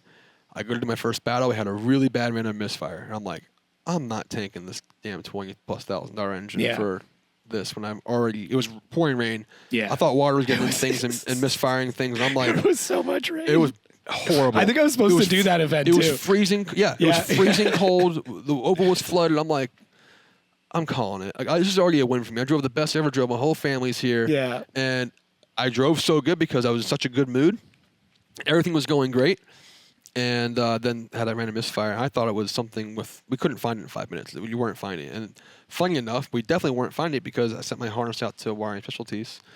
And he's like, hey, your injector 3 wire way back in your harness was like barely hanging on. Oh, like back in the loom. Yeah. You're not finding it. And Freddie wasn't there. And the weather was it was a cluster. And I'm like, he's like, if I would have went, I would have toasted that engine. Yeah, no problem. You would have smelt I'm not going to do that. Nah. So, but this is an example. Like back to the point, it's like the simplest thing, like the mood, the vibe, this. That's why it boils down to the people on your team. Friends and family that are there can piss you off. Like you got to be so specific. And some drivers do not want anybody in their pit unless they know like you're good, kind of thing. Because like it's so sensitive. We're all very sensitive, and there are drivers that can. There are many drivers that don't give a shit, and they can just be like, I don't give a damn. I'm gonna drive the same way, no matter what. There's not many. There's not, but and even still, they kind of do. I've heard Odie say he drives the best when he's mad, and I'm the same way. Well, actually, when I'm really mad about something that I should be mad about, or if I'm really happy, I drive my best too. There's a few drivers that are like that. But you working with drivers now in several different capacities, you're all characters. Oh yeah. It's like herding cats. Yeah, I love all of you like you're. I love all of you like you're that cousin I don't get to see all that often. Yeah. You know what I mean? And it's crazy because no one's the same. No, you're all vastly different. Every single person's a different person. Yeah. There's no one the same. That's why when you see like weird team ups, like my favorite of all time, and it's just I know them so well, but like Jonathan Hurst and Simon Olsen on the same team is the funniest thing in the world. I was there. It was kind of he was half on helping him back but like day, Jonathan Hurst. Hilarious. Like pull yourself up by the bootstraps, Kentucky boy. Yeah. Simon Olsen, Simon from Norway, prim and proper. Like it's comes funny from a great family. Because you probably know they love country stuff. Oh yeah, it's hilarious. Oh, it's amazing. I never would have expected it. Oh yeah, just like ketchup on pizza. Yeah. What the hell? I do. I can't. And they cut their pizzas like it's a circle, but they cut it into squares and shit. It's wild. Yeah, I know. The first time I had pizza at the track one night, they get 2 pizzas and they get this humongous bottle of Heinz ketchup, the big one. Yeah. And they go, I'm like, what are you doing? He's like, ketchup on pizza. I'm like, nope. Yeah, it was funny. I do love Norwegians. It's like, it's one of those places. Like, if it wasn't so expensive to live, I would probably move there. Probably beautiful. It's stunning. I was supposed to go, but I couldn't do it back in the day. If you get a chance, go. I want to. Like, I've never been out of the U.S. before. Really? No, Bahamas, but like not out of. That's barely. Yeah, not really. Bro, go see the world. I know. I'm so busy, dude. I like money. I didn't used to do that until recently. Like, when I'm production, I don't make money if I'm not working. Yeah, I know. But my goal was to basically get somebody else into another rig, like trailer and stuff, to go work well. Now you're a business owner, though. Yeah. And you got to review their work. I could, yes. Yeah. But like again, even with our race team, on an employee part of that too is we're all friends. Me and my friends work together, but like there's no drama. It's very good. Like we have a very good thing with it. There can be the wrong person that is brought in to where it can be a problem, but if you do it right, you can do it. But it's not confirmed to be great, but but again, like I've always said, like I've treated working on FD teams as an actual job. Like when you go to be a manager, you have to do every position in the business, So now I'm going to the driver. I've done everything else. I've spotted, I've crewed, I've done the dumb shit. I've gotten coffee with the driver. I've pulled engines, swapped engines, done every single job on the thing, and now it's to drive. So I'm That's your time. wait. Yeah, I'm so excited. Dude, pumped for you. Thank you. Well, we've already done over 2 hours. Have we really? Oh my God. Yeah, we're for real. Yeah. Sorry. No, you're yapping. good. No, it's good, man. It's I've been trying to like keep them within 2. Mostly because I want to have people back on. I feel like when I do like 3 or 4, it's like, man, it takes a lot to then do another episode. Yeah. But dude, this is sick. I'm pumped. I mean, you and I've become friends over the last couple of years. No, and for sure. We've hung out quite a lot, mostly just in the pits while you're working. And I'm like, what are you working on? Stuff. Yeah. Bye. Like, what's wrong with Dan's car? And you're like, shut up. And I'm like, all right, cool. Gotta Got go. it. Yeah. I'll talk to you later. Do you want to do any promos? Yeah, plugs, any of that I want stuff? to talk about Njuke a little bit before we go off. Yeah, I'll make please. it quick. Just like I just want to say big thanks to them because this would not last year and this year would absolutely not be happening if it wasn't for them. This is my hometown shop. I grew up here in Claremont, Florida, and we're here right now. And now I'm driving for them in Formula Drift in 2026. And if I would have told myself that 5 years ago, even 2 years ago, I'd be like, you're out of your mind. And to do this is just like a huge honor. And Ken, the owner, is awesome, and every employee here is amazing. They're like family, and like they've done so much for drifting that no one even I don't think understands. And I'm trying to make that known because they've been here since day one of drifting, really, in the U.S. And they're still here and they're still relevant. I'm gonna go drive and be the most winning Njuke driver. So that's the goal. Damn. Yeah. It's a bold statement. I like it, though. I don't care. I'm gonna do it. You want to plug your socials and YouTube and all that stuff? It's at Matt Shulman with 4 N's on Instagram and just Matt Shulman on YouTube. I focus on those two because I like those. I know you like your TikTok stuff, but I haven't really gotten on there. Right. One day. But tell my partners, it's just been amazing, and I can't thank them enough for the support out of FD over the years. Just like creating the name for myself has been hard and a long journey, but going to FD with all these amazing partners is the way it's the only way it's possible. So I'm floored. It's still surreal. So very excited. Thank you to Formula Drift too for being you guys and giving me the opportunity to come and drive, and I'm going to put on a show. So I think we're all looking forward to it, man. thank you. For everybody listening and watching at home, thank you so much. If you want to hear the members only questions that we got to ask, man. they were good. They're good. We've got that option available. You can check the link down below on that one. But yeah, dude, thanks. We you. get to have all the conversation after the podcast. Yep. That's the fun part. Sorry, guys. And we'll catch everybody next week. See ya. See you guys.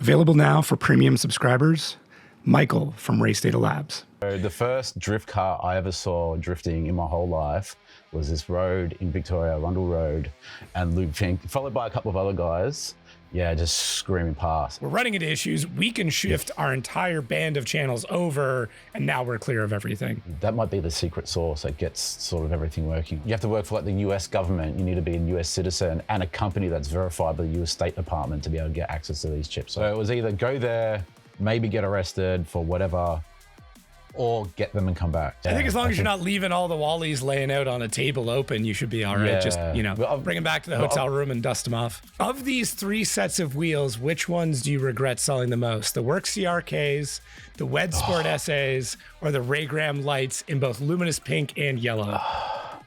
And it's sort of the unspoken Jacob Gittins rule. I'll take it.